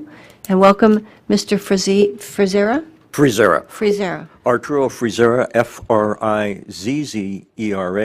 I live in the shades of Mount Lulu, which is Gilmore Trail. I have to immediately apologize and correct. I submitted an email regarding this ordinance, and I misspoke. And I rephrased that first paragraph, which is the Fairbanks North Star Borough has the powers to dissolve the current fire service areas. And that the second sentence is any major changes should be done in conjunction with the voters in that fire service area. I believe that the judicial or the political system that we have in place that allows the voters to have say is extremely important in our society. I am against the removal of the current fire service area commissions. They have done yeoman service, and the formation of another commission, if we keep the current commissioners, which seem to have been dissolved, and put another group of commissioners over them, why? That's not necessary. They've been functioning for years. If I have a question regarding the Steese Fire Service Area budget, I will go to the commissioners. If I have an operational concern, I go to Chief Flynn. I have over 30 years, actually, I redid my numbers, I have 40 years in the emergency services in Alaska. So I think that this potential ordinance should not be passed, that you guys should take time, have it rewritten to address appropriately in an appropriate time frame what has to be done. There are some other points here. All of it goes back to the public should have a more of a say in what this is. And if there's going to be these kind of major changes, this should be done. You were talking standardization. There is training with the International Association of Firefighters. That's there for firefighters for 1s, 2s, and 3s. Fire departments are already ascribing to this. For EMS, I was the chief of Interior Ambulance Rescue Squad prior to a change. And I know EMS back and forth, and right now EMS is lacking. The area-wide, the non-area-wide system is not working appropriately. The departments are being stressed by the personnel that they have to develop to get there, and there is a great cost for EMS that's eating into the fire service budget. So at this time, I say please table this ordinance until a future time and have the department, Mr. Gibbs and company, rewrite the puppy. Thank you. Thank you, Mr. Frizera. Let's see if there are questions for you. I don't see any. I think we're questioned out here. Thank you. You're welcome. So I'm going to have an empty seat, so if there's anybody else that wishes to testify, now would be a good time to fill that seat. Mr. George, welcome. Please give us your name, spell your last name, tell us your neighborhood, and you'll have 3 minutes. John George, last name George. I live off Geist Road. I have a couple of disclosures before I begin. One, I am a University Fire Service Area Commissioner. 2, I am a volunteer firefighter with the Esther Volunteer Fire Department. 3, I'm employed as an Associate Professor of Fire Science at the UAF Community and Technical College. I just wanted to disclose that. I'll be speaking on my behalf, and my opinions are mine and mine alone. A couple of observations. One, a theme that I heard tonight is slow this process down and get input. I'm not here to support nor object to this ordinance, but I would encourage you to pay attention to that. A couple reasons for that, and I was inspired by a question I heard about training because that's my background. So I'd just like to say that tomorrow you're all welcome to come to 1000 University Avenue, which is the U-Park building, where you will see 27 firefighters trained to the National Fire Protection Agency's 1001 professional standard. Those firefighters were trained by off-duty firefighters, both paid and volunteer, that were hired by the Community and Technical College from North Star, North Pole, Fort Wainwright, the City of Fairbanks, Esther, Chena Goldstream, Steese, and Chena Goldstream. Starting Monday, after they graduate, almost all of those firefighters are going to start their jump seat qualifications at Chena Goldstream, Steese, and University Fire Department. This fall, we're going to do the same with the North Pole and North Star Fire Department. And so as far as training goes, they all receive the same baseline training. And it's been kind of a long day for me, sorry. But anyway, one of the points that I wanted to make is that Fairbanks really has an amazing partnership. And that partnership is between the University Community and Technical College and these fire departments that we're talking about. What happens, here, let me go back. Last year I was in the state of Washington doing some recruiting to bring firefighters up here. And one of the speakers, there's 100 kids there, all these parents. The Washington State Fire Marshal's there, the head of fire service in Washington. And the keynote speaker before he started said, hey, if you want to get a career in Washington, if you want to be a paid firefighter, go to the University of Alaska Fairbanks and go talk to those folks, because that's the place to go. The reason that I interviewed over 60 people for our fire academy this year and brought on 30 is because Fairbanks has a place for these students to serve the community as firefighters, as student firefighters, as volunteers, as scholarships. And you can't find that anywhere else in the nation. So they come up here for 2 to 4 to 5 years and serve the citizens of Fairbanks. That's really unique. The rest of the nation does have a recruitment and retention problem, but Fairbanks does not because of that partnership. So I just wanted to bring that up. Super. Well, thank you very much, and thank you for that great service. I should thank many of the people tonight for the service. Let's see if there are questions for Mr. George. Ms. Major has a question for you. I'll ask a couple of questions. One, so I understand the training that you provide at CTC. So when a firefighter is training on an individual apparatus that belongs to a particular service area, what level of involvement do you guys have? Well, as far as apparatus go, that's what's kind of neat. We don't own fire trucks. Everyone supports us. And so fire trucks come from all over the community, and they all train together. And so the equipment that's carried on the apparatus are similar, and firefighters are trained on that equipment. So. But so I would assume that only applies to students who attend training through CTC. I guess, so I have about 27 years of fire service experience, 17 in the borough. And, you know, a hydrant bag's a hydrant bag, and you can go up to a fire apparatus if you need help and say, hey, where's your hydrant bag? Back right compartment, go grab it. And they know how to use that equipment. So I guess, you know, standardization of equipment is, I don't know, I've never run into that as a problem so much as knowing how to use the equipment.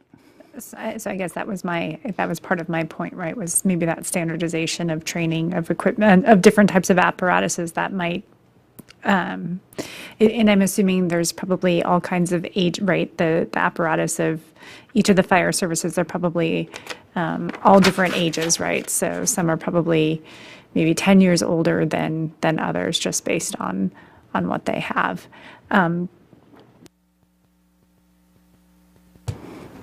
How would you see this change from 5 service areas commissions to this sort of one commission impact any of the training that CTC provides or impact the ability for recruitment of firefighters in the Fairbanks North Star Borough or in interior of Alaska?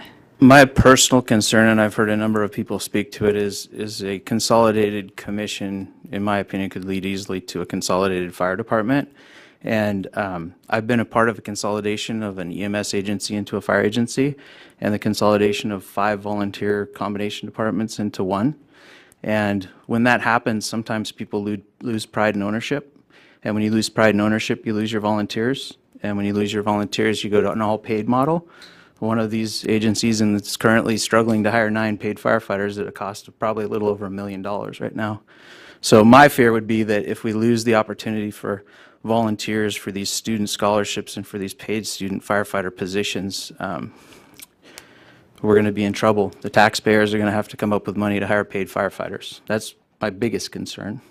Okay, thank you. Next, I have Mr. Quist, and then I have Mr. Tacky, and then I have Mr. Lawrence. Thank you. Mr. Quist. My question's been answered. Oh, Thank okay, you. thank you. Mr. Tacky. Thank you, Mr. George. As a commissioner, how often do you communicate with other fire service commissions? In our commission, our chairperson communicated with other commissioners. As far as, like when the mayor called the retreat and things like that, our chair went to that meeting. Personally, I've never communicated with other commissioners outside of the service area. Okay. My thought just like, do you think there'd be something to be gained if you were able to understand equipment needs across multiple ones and buying equipment in bulk? And then you can save by having more. Well, again, personally, I've seen the fire chiefs do that. You know, North Star and Steese, for example, both share tenders that were designed pretty much the same, off the same specs. I guess, actually, could you repeat the question again? I want to make sure I answer it. So like when the commissions are going to go spend money to buy certain pieces of equipment, if you were to communicate with other commissions and say, I need to buy this piece of equipment across 5 different service areas, you can save more by buying in bulk, right? That's kind of my thought, is like, do those conversations happen now, having separate commissions already? Yeah, I think what's missing here, there's an Interior Fire Chiefs Association, and oftentimes the fire chiefs communicate together on joint purchases. For example, several borough fire department came together to get air packs. They just purchased air packs, and those were done under a regional type grant. I've seen fire chiefs talk to each other about purchasing fire trucks, fire hose, things like that. Okay. As a commissioner, what normally happens is in our meetings, the chief comes to us and says, here are my proposals. You know, as far as apparatus go, they typically have a replacement schedule that they follow. So we're aware of the fact that in 10 years, this is going to go to reserve. In 20 years, it's going to be replaced. Here's what we're buying. Here's what the cost is. All right, thanks. And I have Mr. Lawrence.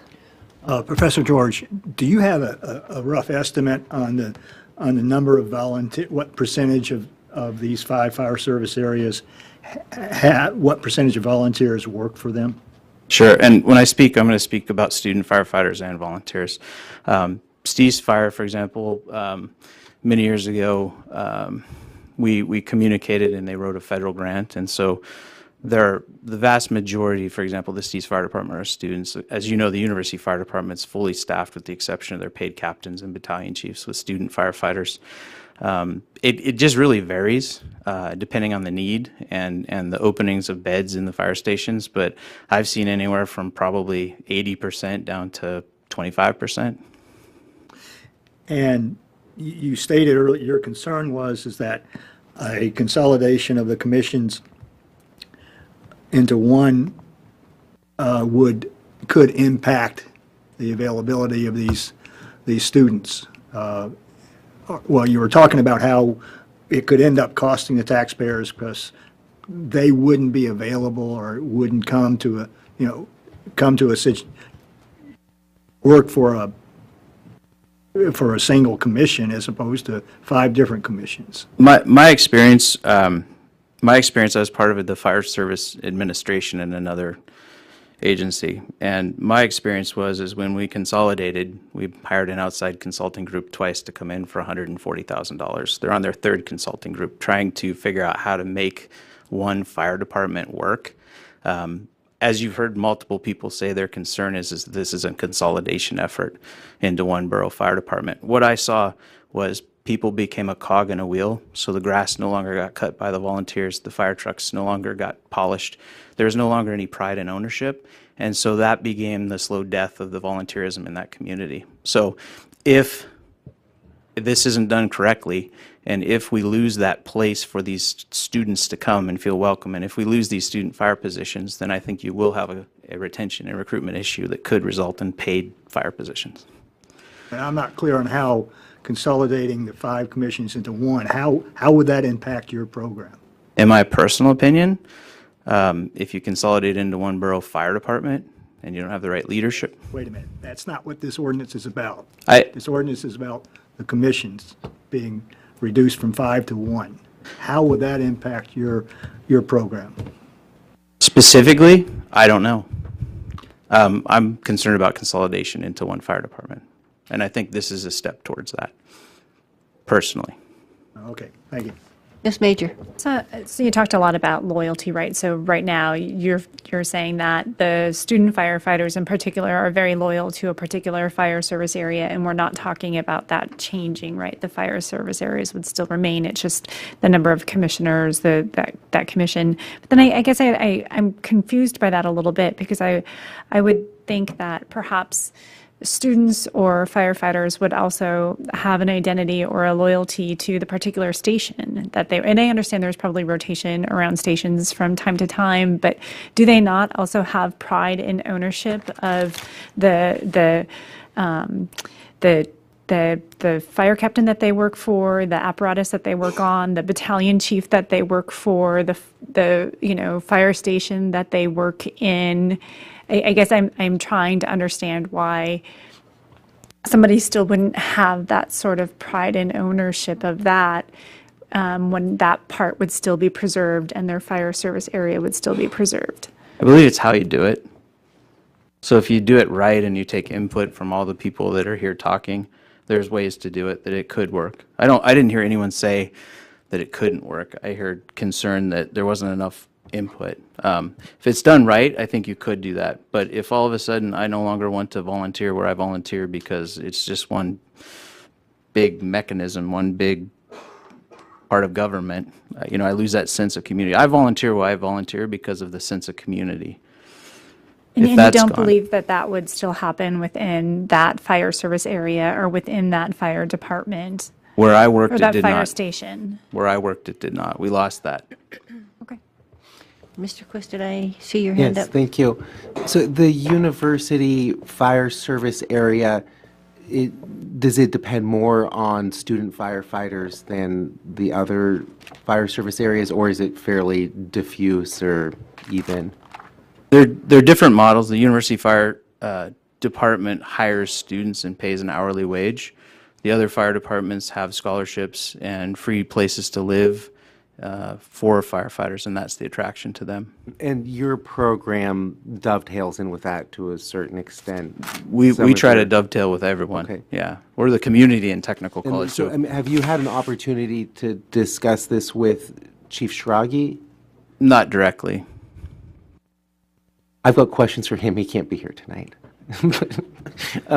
I guess my question specifically just on the advisory nature is I'm just going to focus it on like your expertise and your passion of training.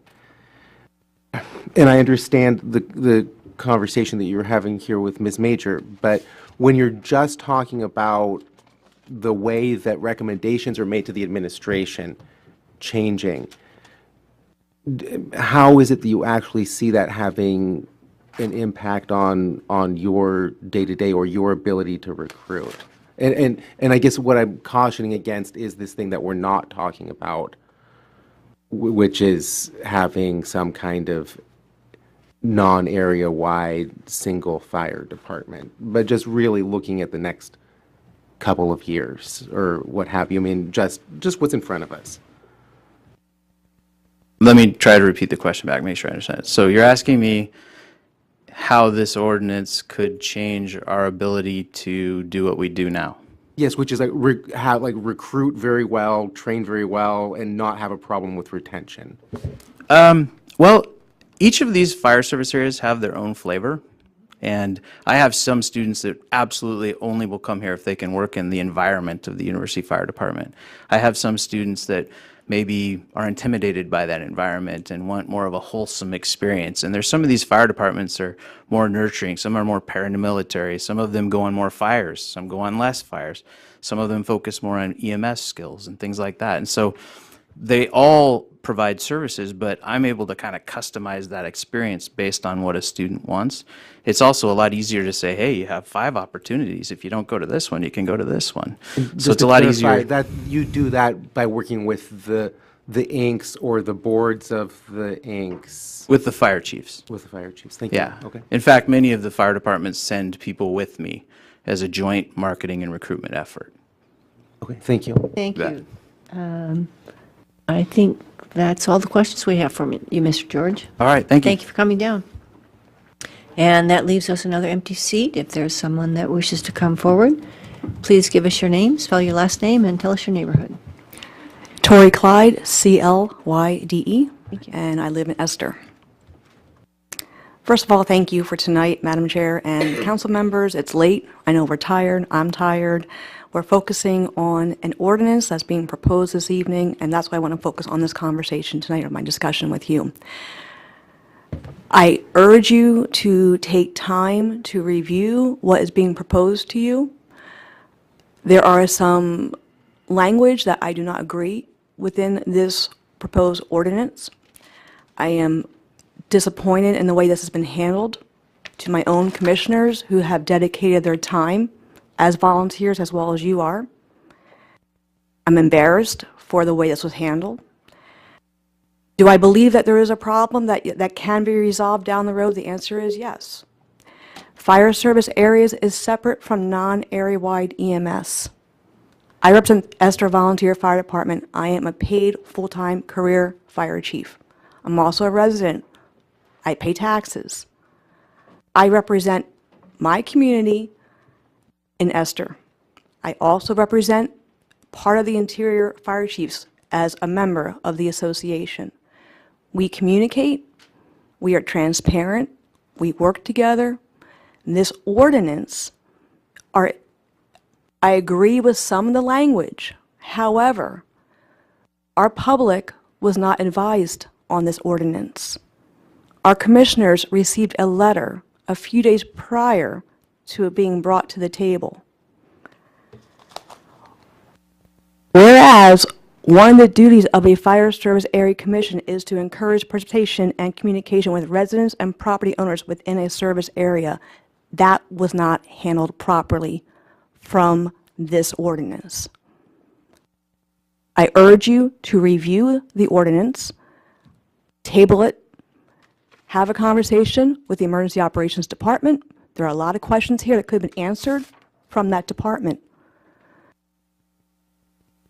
The commissioners have spent a lot of time talking to their fire chiefs and to their public. Again, I urge you again to review and revise and table this for next time. Thank you, Ms. Clyde. Let us see, or do I call you Captain Clyde? Oh, Chief Clyde. I'm not so good at this. Mr. Quist has a question for you. Thank you for your testimony. So going forward, how would you envision the process? I could be more specific, but I think you probably have an answer. With Proposing Proposing another ordinance or an advisory committee? You're saying we should table this ordinance and think about it and come back around to it. And so in that thinking about it stage, do you imagine that being something with the 5 service area commissions working with the assembly, working with the administration, working amongst themselves? I believe all of that. I believe that this was proposed by Mayor Castle, and I have not seen Mayor Castle in almost 2 years of my time. I've talked to him when he was going through election, and I have not talked to him since. I even came down here for a meeting that he was not present in, and this is coming from him. I would love to be able to have a conversation and share and educate. It's not that I'm opposed to some of the things that are in here. There should be workshops. We mentioned workshops. I'm not even aware of the one that was discussed this. I know my chair, Bob Grove, did not attend all the workshops. that I'm aware of that we just talked about earlier. I don't know when they were. But yes, to answer your question, Mr. Quist, I think there should be a process, and it should be a vote from the community, talk to the commissioners, and see what's best to operate. Maybe do a EMS advisory and a fire service advisory commissions, Have one separate if you want to go that direction. The Fire Service Area Commission, I think, is doing pretty well. We communicate, we work together. But yes, there needs to be a process in the way this was handled. Okay, and then just if I could follow up on that, in that process, do you see not just the service area commissions, but then also the inks being involved with that? Or do you think that that wouldn't be, like your input, for example, in that process, do you think that that's necessary? Or do you see just the service area commissions being sufficient? There are so many questions tonight that I heard that I believe there needs to be a lot of answers, and you need to talk to the subject matter experts as opposed just to someone overseeing. If you want to have questions that relate to the fire chiefs, then yes, definitely that's going to be another entity into the communication. So yes, I would say if you want to have all these questions answered, then yes, have the public, have the commission, have the boards, have the Inc., have the chief. Have a well-rounded ordinance that's going to serve our people. Thank you. Thank you. Mr. Gray. Thanks for coming, Chief Clyde. Appreciate it. I know you and I have discussed some of this at some points. I was wondering, you said that some of this you think, some of the language you think does work and some does not. A lot of people have kind of pointed out what they think doesn't work. Would you be willing to share maybe, not right now, but maybe send us an email or something letting us know what you think works and doesn't work? I can definitely do that. Yes, thank you for the opportunity. Thanks. And I have a question. Someone that emailed us mentioned monthly EMS meetings that are currently happening where coordination happens with the borough staff. Right, so there are EMS advisory meetings that happen monthly. The dates have changed, Tuesdays or Thursdays or Fridays, but yes, the fire chiefs or designee does come to the borough and the Emergency Operations Center at the borough department and meets with Brad Paulson. And then we have a discussion for about an hour.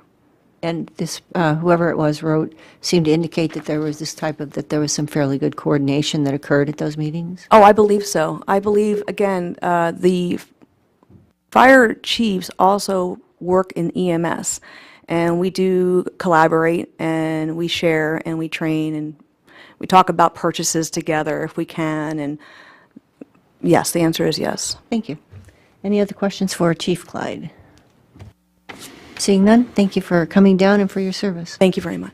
So I have another empty seat. If there's someone that wishes to come forward, please welcome. Please give us your name, spell your last name, tell us your neighborhood. You'll have 3 minutes. My name is Jenny Brown, B-R-O-W-N. I live in Esther. And a little of my background, I've been in emergency services in the borough since 1992, a bunch of different departments. I'm currently the president of the board of directors of the Esther Fire Department. But what I'm saying today is not necessarily representative of the board, but it definitely influences the board. And I think I want to just kind of point out, we've heard from a lot of commissioners tonight, we're going to hear from another one, and there's an obvious trend that these guys have been involved in the fire service for a long time. And they are an incredible source of information, historic information, what's worked in the past, what hasn't. Most of them have been active responders, they've been on boards of directors, and now they're commissioners. So they kind of get those different perspectives also. So they give us a pretty unique tool here in the borough. I don't think anyone can deny that there are changes coming in the fire service and EMS in the borough. And I think we need changes. As a board of directors president, I would ask that you not break apart a piece of that system by taking our commissioners. Because we have the responders, we have the fire chiefs, we have the board of directors, we have the commissioners, and then we have the borough. And we have a system that has been working with all of those pieces. And if I suddenly lose 4 out of 5 of my commissioners, I have lost a huge resource coming into what is probably going to be a big period of change in this borough. So that's where I'm coming from as far as not making this little change by itself, but letting, our commissioners are involved in these talks. Like I said, they have so much experience and information to offer there that I'd like to see us hold on to them for a while and kind of see where this goes as a big group before we make any changes.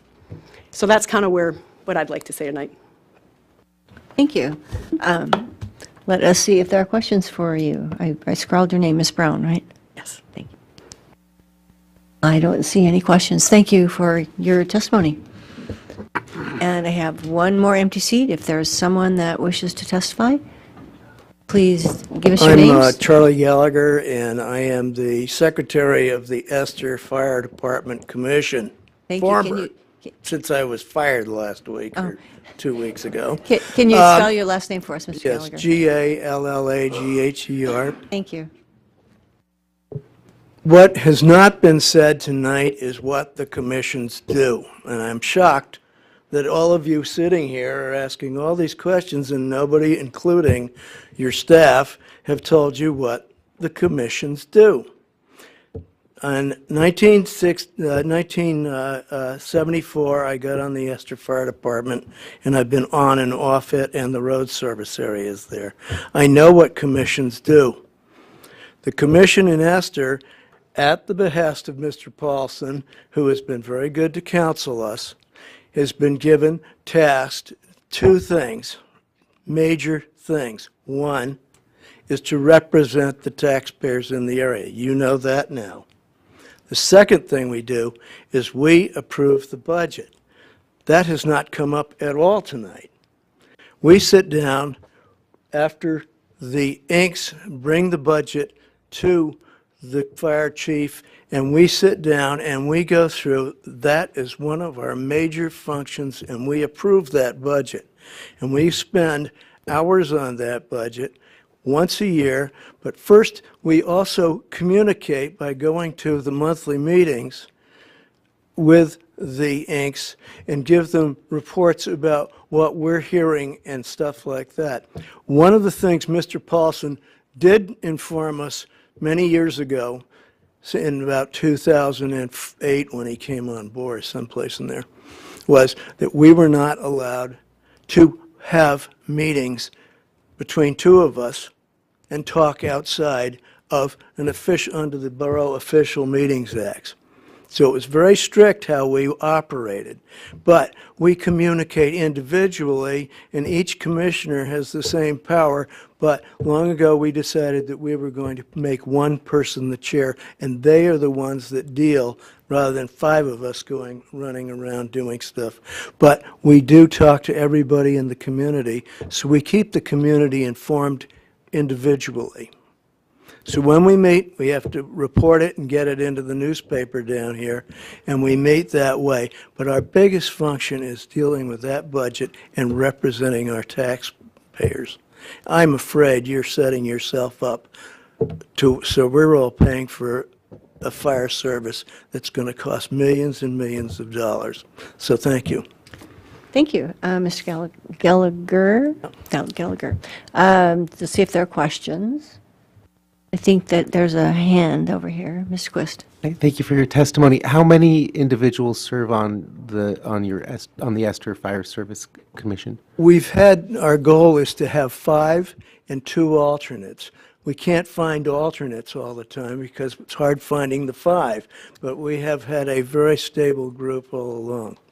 Okay, so 5 currently? Currently, yes, 5. Except that one other thing I can say about that. The emergency services has to get, every 2 years, we have to be re-upped and reapproved by borough rules or something like that, but they've so mismanaged it that I have to check continuously with their secretary to make sure that they're doing it correctly. Last year they screwed up, so at one point we only had 3 or something.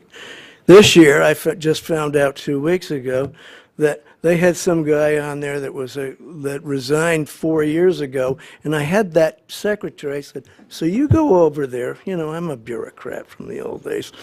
I had her pull the file out, and she read me who the commissioners were, and I went, God, that's Todd Honer. He left 4 years ago.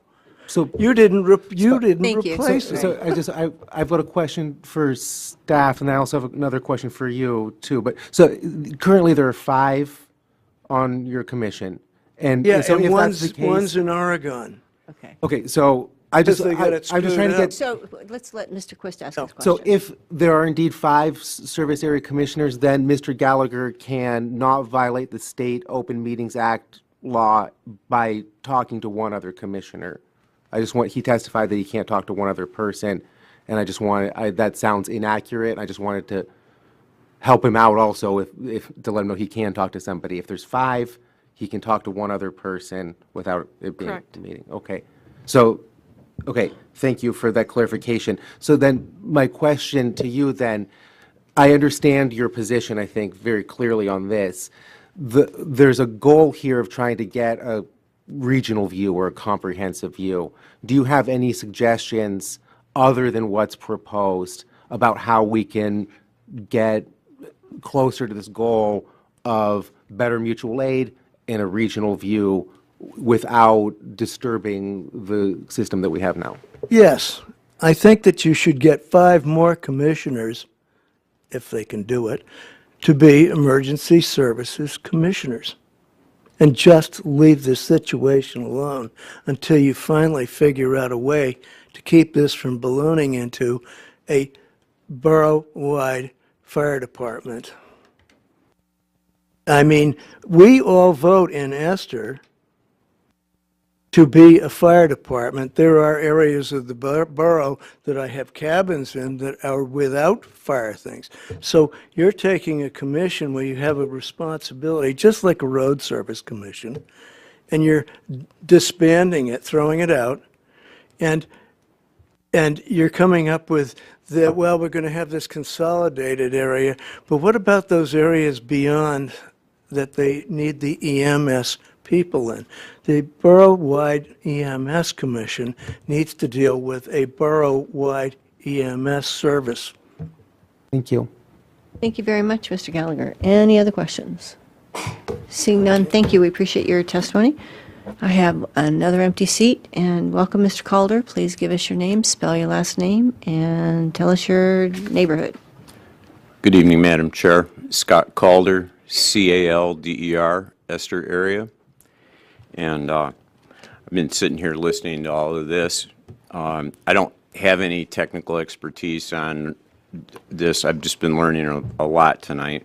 And I was on a volunteer fire department about 45 years ago, so I can kind of imagine some things. My position on this is mostly a reaction to what I've seen in this room, so you could accuse me of being emotional about it. But the anxieties about destabilizing the current situation that people have expressed seem real and well-informed and based on extensive professional knowledge, and people, I think, very cogently stating the things that they do know about. Apparently, the public process on this has been far short of anything that would be thought of as an acceptable minimum under the worst possible conditions. So I think that, you know, the governance and representation is a huge deal here. People care about what's going on in their own areas, and I think that that's a tremendous asset, and that I mean, you've got 25 or 30 people in the room here. It looks like everybody's here for this issue. I haven't heard a single compelling argument for this. Everybody seems to have many of the same reasons and many different interesting reasons why this is a bad idea. People with tremendous professional knowledge and experience in the community who most charitably have said, well, maybe it's a good idea, you know, or maybe somehow something like this someday after a real public process or talking to the people who know about this, that maybe then it could be a good idea somehow.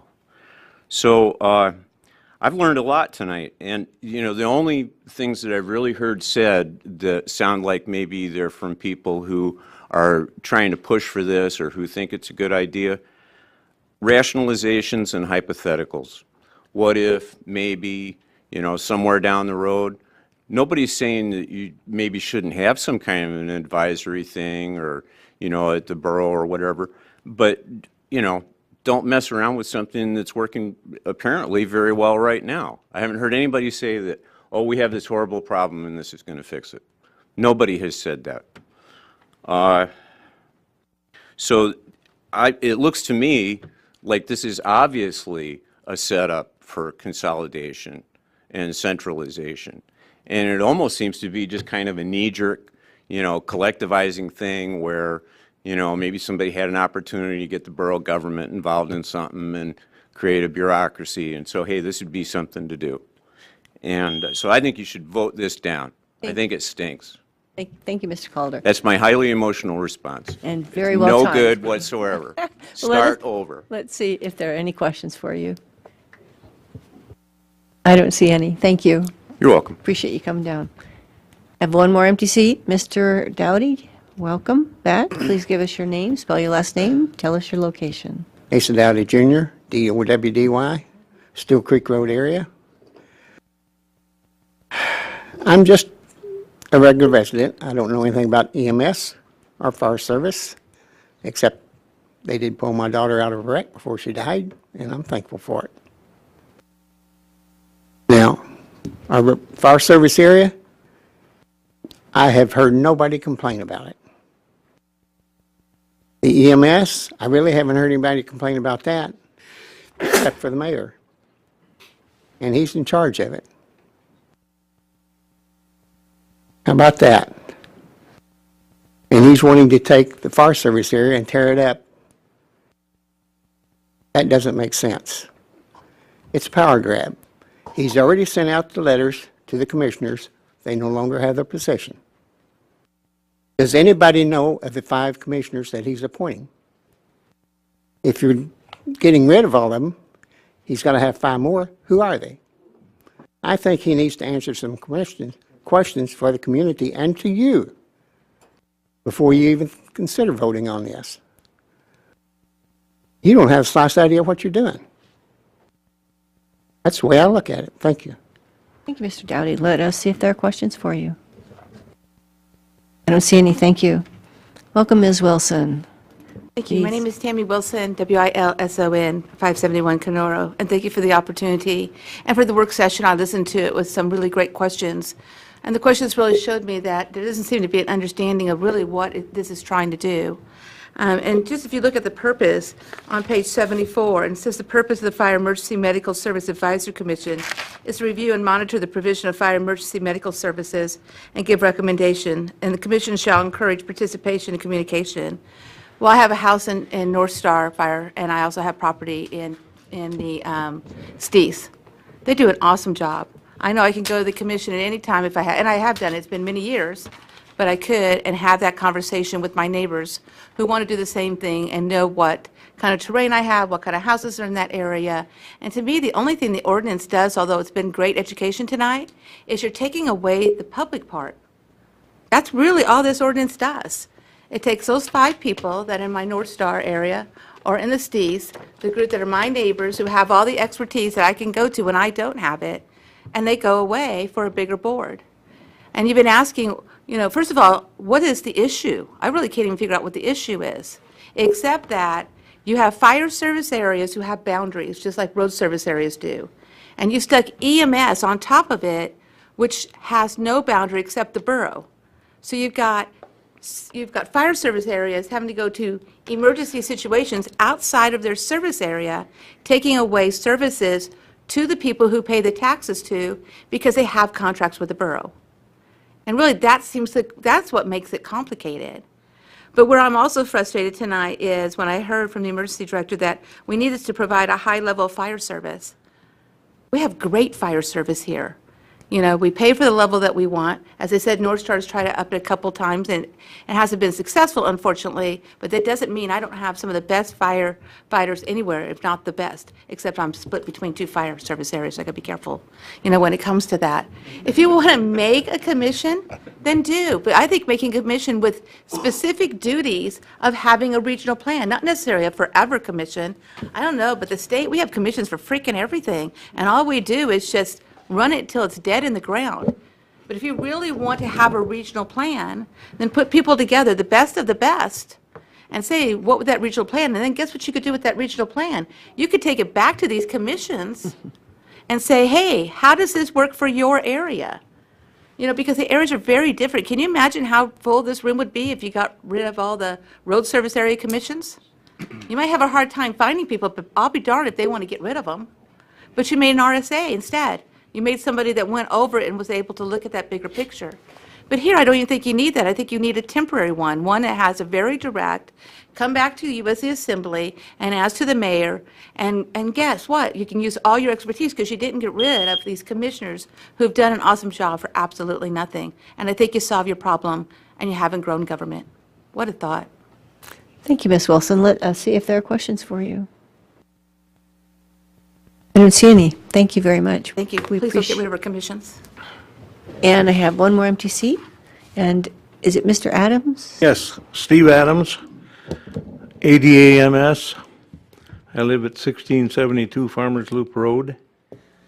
And for full disclosure, up until a month ago, I was a member of the University Fire Service area, had served 20 plus years, most of those as chairman, so I attended all these meetings that happened in the past. I fail to see any connection between the 2014-2015 meetings and what's going on now with this ordinance. Because I had already sent you a message regarding the ordinance, I decided not to testify tonight. However, there are a couple of things I think need to be addressed that weren't in my message. I'm greatly disappointed by the manner in which emergency operations through the mayor brought this ordinance forward. The ordinance never saw the light of day until it appeared as if by magic, not out of the clear blue sky, but out of some dark secret place without any warning to the commissions or anybody else. It would not be correct to say it's being railroaded through because a train cannot move without a horn blast from the engine, and there was no warning blast here. It just suddenly appeared.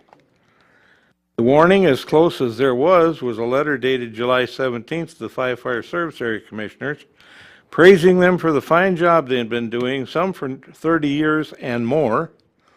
And oh, by the way, you're fired. That just doesn't make any sense to me. And you're going to be replaced by a new commissioner that doesn't have a clue as to the needs of the individual service areas, which is, in my eyes, criminal. One size does not fit all. It never has and never will, especially in an area that has as many different factions as Fairbanks does. We go from flatland to hills. We go from two-wheel drive vehicles to four-wheel drive vehicles and lots of tire chains, and it needs to be addressed. The commissioners received no warning, although I had been told repeatedly and fairly recently that the mayor had no intention to bring anything forward as a result of those meetings from 3 and 4 years ago. It seems to me that if the Emergency Service Department knew areas in the provision of fire and service and EMS were lacking, they would have made some effort to communicate those concerns to the commission and ask for input.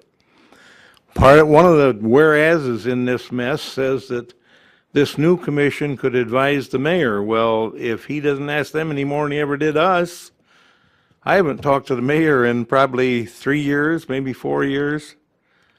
I don't know how you give input if nobody ever asks you to give it. I hope that you'll see the light of day and vote this ordinance down tonight. I think, and maybe even thank the commissioners for doing their service for all these years without firing them. I also hope that you will hold some inclusive meetings. If you're going to go ahead and do this, the public needs to be involved. Thank you very much. Thank you, Mr. Adams. Let's see if there are any questions for you. Seeing none, we appreciate your service and you coming down. Thank you, Madam Chair.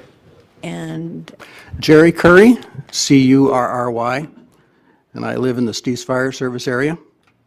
I want to thank you for the opportunity of being able to speak tonight. I've been listening for the last 2 hours, and the more I listened, the more I got upset and decided I'd better come down here. I'm extremely surprised at the mayor's action in sending the letters out to the service area commissioners. I think that was totally uncalled for. I mean, the new ordinance hasn't even been passed yet. There aren't anybody to take their place, but yet we've done that. We've thrown out the aquatic center and, going to build a new one. I'm sorry, I just can't get along with that. I'm very surprised by it. Earlier this evening, someone talked about differential taxation in a service area. That subject came up in the early 80s because some property owners within a fire service area felt that their mass acreage of land should not have to pay the same fire protection rates as their house did. Well, the problem with that, and we explained it to the administration at that time, was the fact that for a fire department to go to an area a little ways out that's got 10 or 15 acres and fight a wildland fire within the service area, it costs the department just as much time, manpower, and energy as it does to put out a house fire. So after a bunch of argument back and forth, the differential taxation kind of died down. There was no more questions about that. Bob Grove spoke earlier about when Esther and Chena Goldstream became service areas. If you all remember, Chena Goldstream started out as a subscription service, and it finally came to a head because Chief Deborah Pomeroy came to a fire that she couldn't put out because they weren't a subscriber. Subscription fire services don't work. And the reason for that is each year you may have a different level of people that are willing to pay for their fire protection on their house. So how is the fire department supposed to schedule training, replace apparatus and stuff like that when they have no idea what their budget's going to look like next year? So that's been the evolution to get service areas started, and it's been a good one. If you look back in the late 80s, you will find that there was a couple of studies done on borough-wide fire protection, and it pretty well died right after the results came in. And I think the borough clerk may be able to research that in the archives, but I believe the tax mill that they decided it would cost the residents for borough-wide fire protection was about 11 mills. So anyway, as you probably guessed, I am totally against this thing. I think we should stay with what works. If there's a hole in the swimming pool, let's fix the hole in the swimming pool, and let's not, build a whole new building. The other thing that I don't like about it, and everybody here has spoke to that, is the fact that this maneuver, as it appears to be a roundabout way to circumnavigate some things. And I feel that if more control is gone to the central borough government, a lot of things are going to fall through the crack. Now, fire departments are the last people in the world that need to be worried about deferred maintenance. And you can't deny that it doesn't happen, right? I mean, we're looking at the Carlson building. We're looking at the Mary Sy. so I need you to wrap it up. Okay. Anyway, I think that there's a better way to do this than this ordinance. All right. Thank you. Thank you, Mr. Curry. Let us see if there are questions for you before you run off. Mr. Quist has a question. Thank you for your testimony. Did you have an opportunity to read the letter from the administration of the Fire Service Commissioners, or were you just basing your opinion on it of what you heard characterized tonight? Just based on the fact that I heard several people mention that they'd received letters. Sure. I would encourage you to read it because the nature of the letter is very different than the way it's been characterized this evening. Okay. I'd be glad to do that. Yeah, I'm sure that was a question. Okay, Any other questions? Yes, Mr. Lawrence. Mr. Curry, you said there's better ways to accomplish. What I presume what this is seeking to do is to look at fire protection and emergency services, medical services protection on a regional basis. What better ways are there to do it? I believe what you need to do is you need to establish an overall commission to look at the problems. I don't think you should throw the bathwater out with the kid.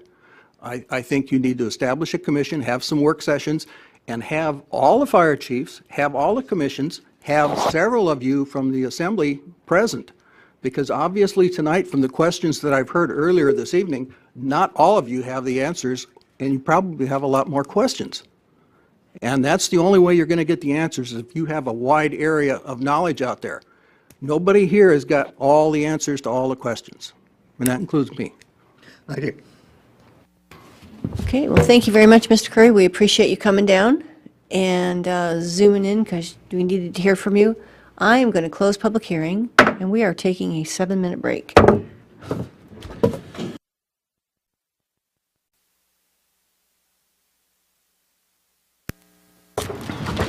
Thank you, everybody. I'm told that we did that in exactly 7 minutes. Thank you. We all needed a break. So let me see. We are at the place where I would look for a motion to adopt. Move to adopt. Second. So it's been moved by Mr. Lawrence and seconded by Mr. Tackey. And that takes us to assembly debate and discussion. Mr. Lawrence had his hand up. Mr. Lawrence, Mr. Quist, and Mr. Cooper.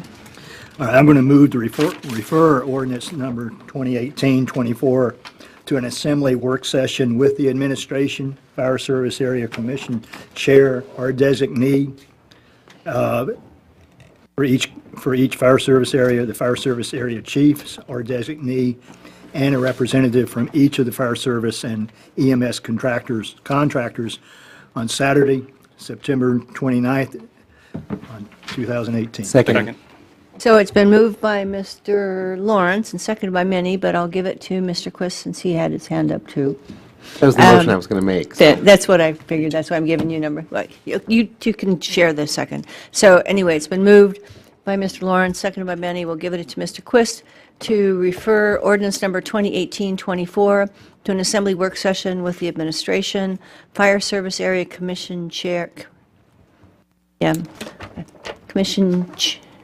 Chair or designee, Fire Service Area Chiefs or designee, and a representative from each of the fire service and EMS contractors on Saturday, September 29th, 2018.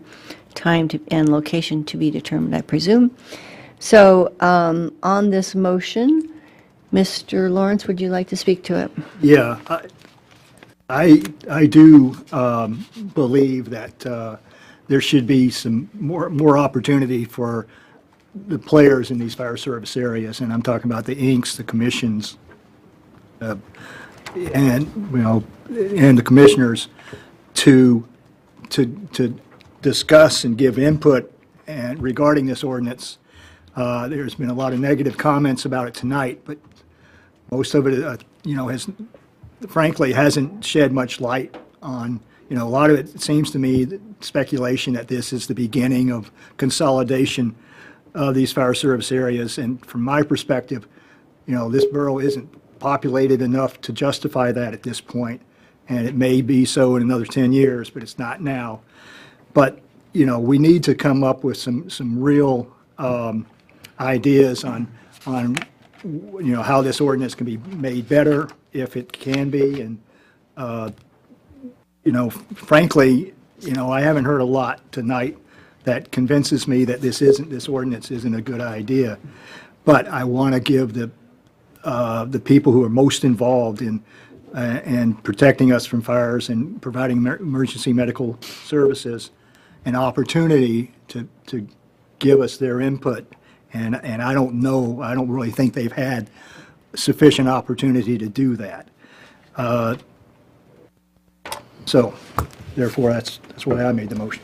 Mr. Quist, do you want to? Yes, yeah, briefly. First, I'd like to thank the chair for preparing this little menu of motions, and I really think that an assembly work session at a specific date for a lot of reasons, and involving all the players, this involves basically all of the stakeholders, and includes some groups that aren't listed in some of our other options there. I do see some value in this ordinance. I do think that there are some problems that we haven't been talking about I do think that there's some problems with communication. There's a lot of things I'd like to know more of. I mean, I had a fire chief the other day tell me that in their opinion that there were at least 2 fire service areas that they would categorize as failing. So that's a really alarming sentiment, and I think that this ordinance could, maybe not in its current form, but could potentially help address that communication issue. That being said, listening to the testimony tonight and all the recent testimony that we've received via email, I do think that we need a lengthier public process on this point. I like this option because not only does it involve the option that's on the table right now, not only does it involve all the players, but it's also fairly expeditious in that we have, you know, a certain meeting at the end of September as opposed to unscheduled meetings with a floating 90-day deadline. So I would support this motion. Thank you. Thank you, Mr. Quist. I have Mr. Cooper, Ms. Major, and Mr. Gray.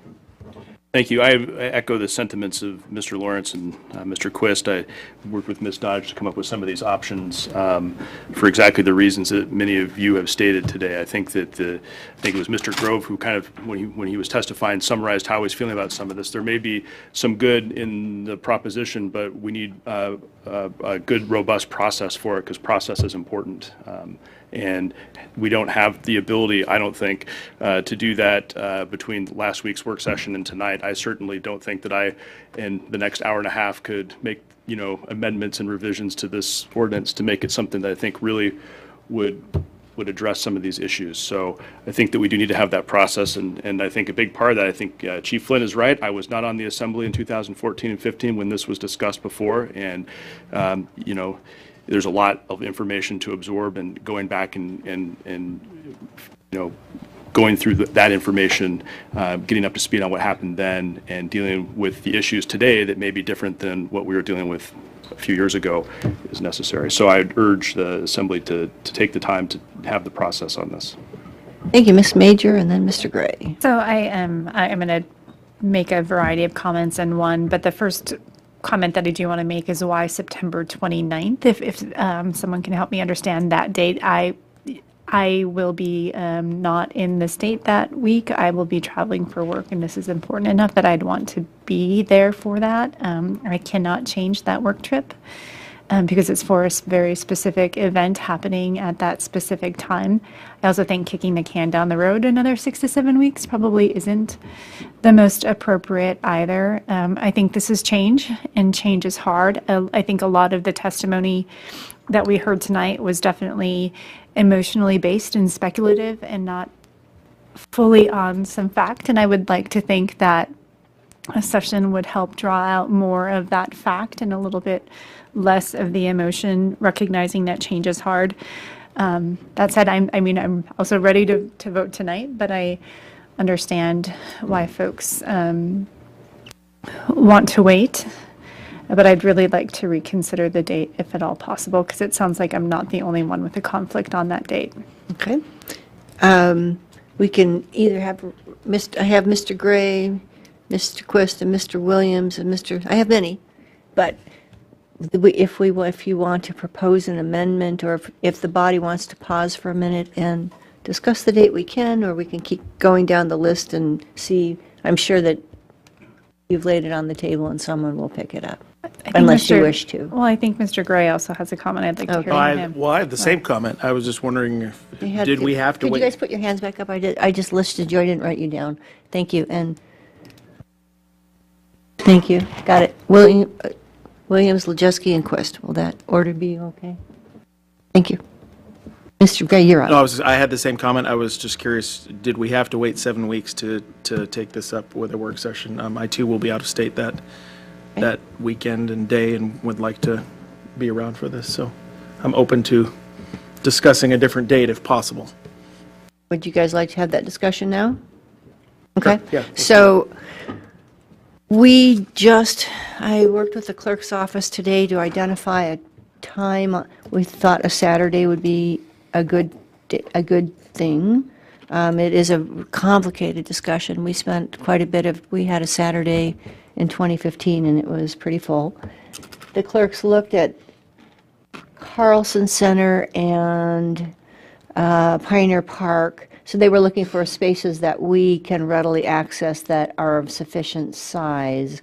And the 29th was the only date that they found, but I'm sure there are other facilities in town that we can find. If that date doesn't work, then clearly we need to do that. So that's how we got here, basically. If some does, what date might? Did you have a question, Mr. Gray? No, that's fine. Is there? I don't know how to do this in this kind of a forum. It's a little awkward. Does somebody have a bid on it, a recommendation, the 15th? Mr. Williams. So, Madam Chair, as maybe a recommendation from administration, instead of a date certain, Saturday, September 29th, maybe we provide some flexibility, so maybe put in there some verbiage about as soon as practicable with concurrence from the presiding officer, because we'd have to get staff together. I know there's some assembly persons that are not available, and I don't think it's realistic to think that 100% of everybody's going to be there. Not gonna But happen. we'll do the best we can and work with the clerks to do that. I'm seeing looks between the legal and our legal and clerk's office as to Robert's rules. I believe we have to have a date certain. Actually, under referring or commit to a work session, you do not have to have an actual date. You can do what he just recommended. It's only when you postpone. Okay, so we All are right, referring, okay. What, I would amend move to amend my motion to eliminate the last words on Saturday, September 29th, 2018, to the words, the earliest date practical. Second. thank you. It's been moved by Mr. Lawrence and seconded by Mr. Quist to change our amendment, to amend our amendment. We love amending amendments. So that it reads, or to eliminate on Saturday, September 29th, 2018, to the earliest time practicable. Was that? Date practicable. Date practicable. Is there any objection to that amendment to the amendment? Seeing none, the amendment's amended, and it's back in front of us, and I have a list. Mr. Gray, did you have anything more you wanted to say? No, I support this. I also, just want to say I support getting to this with a work session as soon as we can, hopefully sooner than 7 weeks. Thank you, Mr. Quist. You're next on my list. Thank you. So I would speak in support of this amended motion still, and I just briefly like to comment on this letter that's sent out, and just in response to Ms. Major's comments on the amendment. I think it's very germane, if you'll bear with me. So we have this, I think, outcries of fair characterization for more public process. And what I'm hearing is in reaction to this letter and Ms. Major's comments about, so this letter went out, I think, in a way that makes sense, but it was in very poor taste, and it upset people. And there are people reacting to parts of this ordinance, I think that Ms. Major characterized in a fair way, emotionally, but that in no way reduces the significance of that reaction. And we have a lot of volunteers who have poured decades of their life into service, and that can't be done without a significant amount of emotion. And I think that we need to take into account everything that we've heard tonight and at least pause and take in as much more public testimony as we can. And as a result, I think that this work session motion that's currently on the table is the best way to gather that. And also in the meantime, between time, we're also available to hear all these things. But I really do think that this outcry is a real thing and that we need to listen. Thank you. Thank you, Mr. Williams. Do you still want to speak, or did you say what you needed to? Okay, Ms. Lajewski. So I'm ready to vote tonight if need be, and I think we've heard from the commissioners and various other folks, and I know people weren't necessarily representing the commissions unless you're the chair and given that responsibility, but there are a lot of people out here, volunteers who've been working for decades for the community, and they help save lives. You know, they're part of the cogs of that machinery. And I think if I was in that position, I would have been felt to feel less important than I was based off of recent events and less appreciated. So I think the best thing we can do here as the Assembly is tell the commissioners, you're important. We're not getting rid of you without any due process and kill this thing right here tonight. So I'll be voting to bring this to a vote. Okay. Any other discussion on the motion at hand? Seeing none, Clerk, I think we're ready to vote on the motion. I'll read it to you again. It's moved to refer ordinance number 2018-24 to an Assembly work session with the administration, Fire Service Area Commissioners, Commission Chair or designee, Fire Service Area Chiefs or designee, and a representative from each of the fire service and EMS contractors at the earliest date practicable. Thank you. Mr. Gray? Yes. Mr. Cooper? Yes.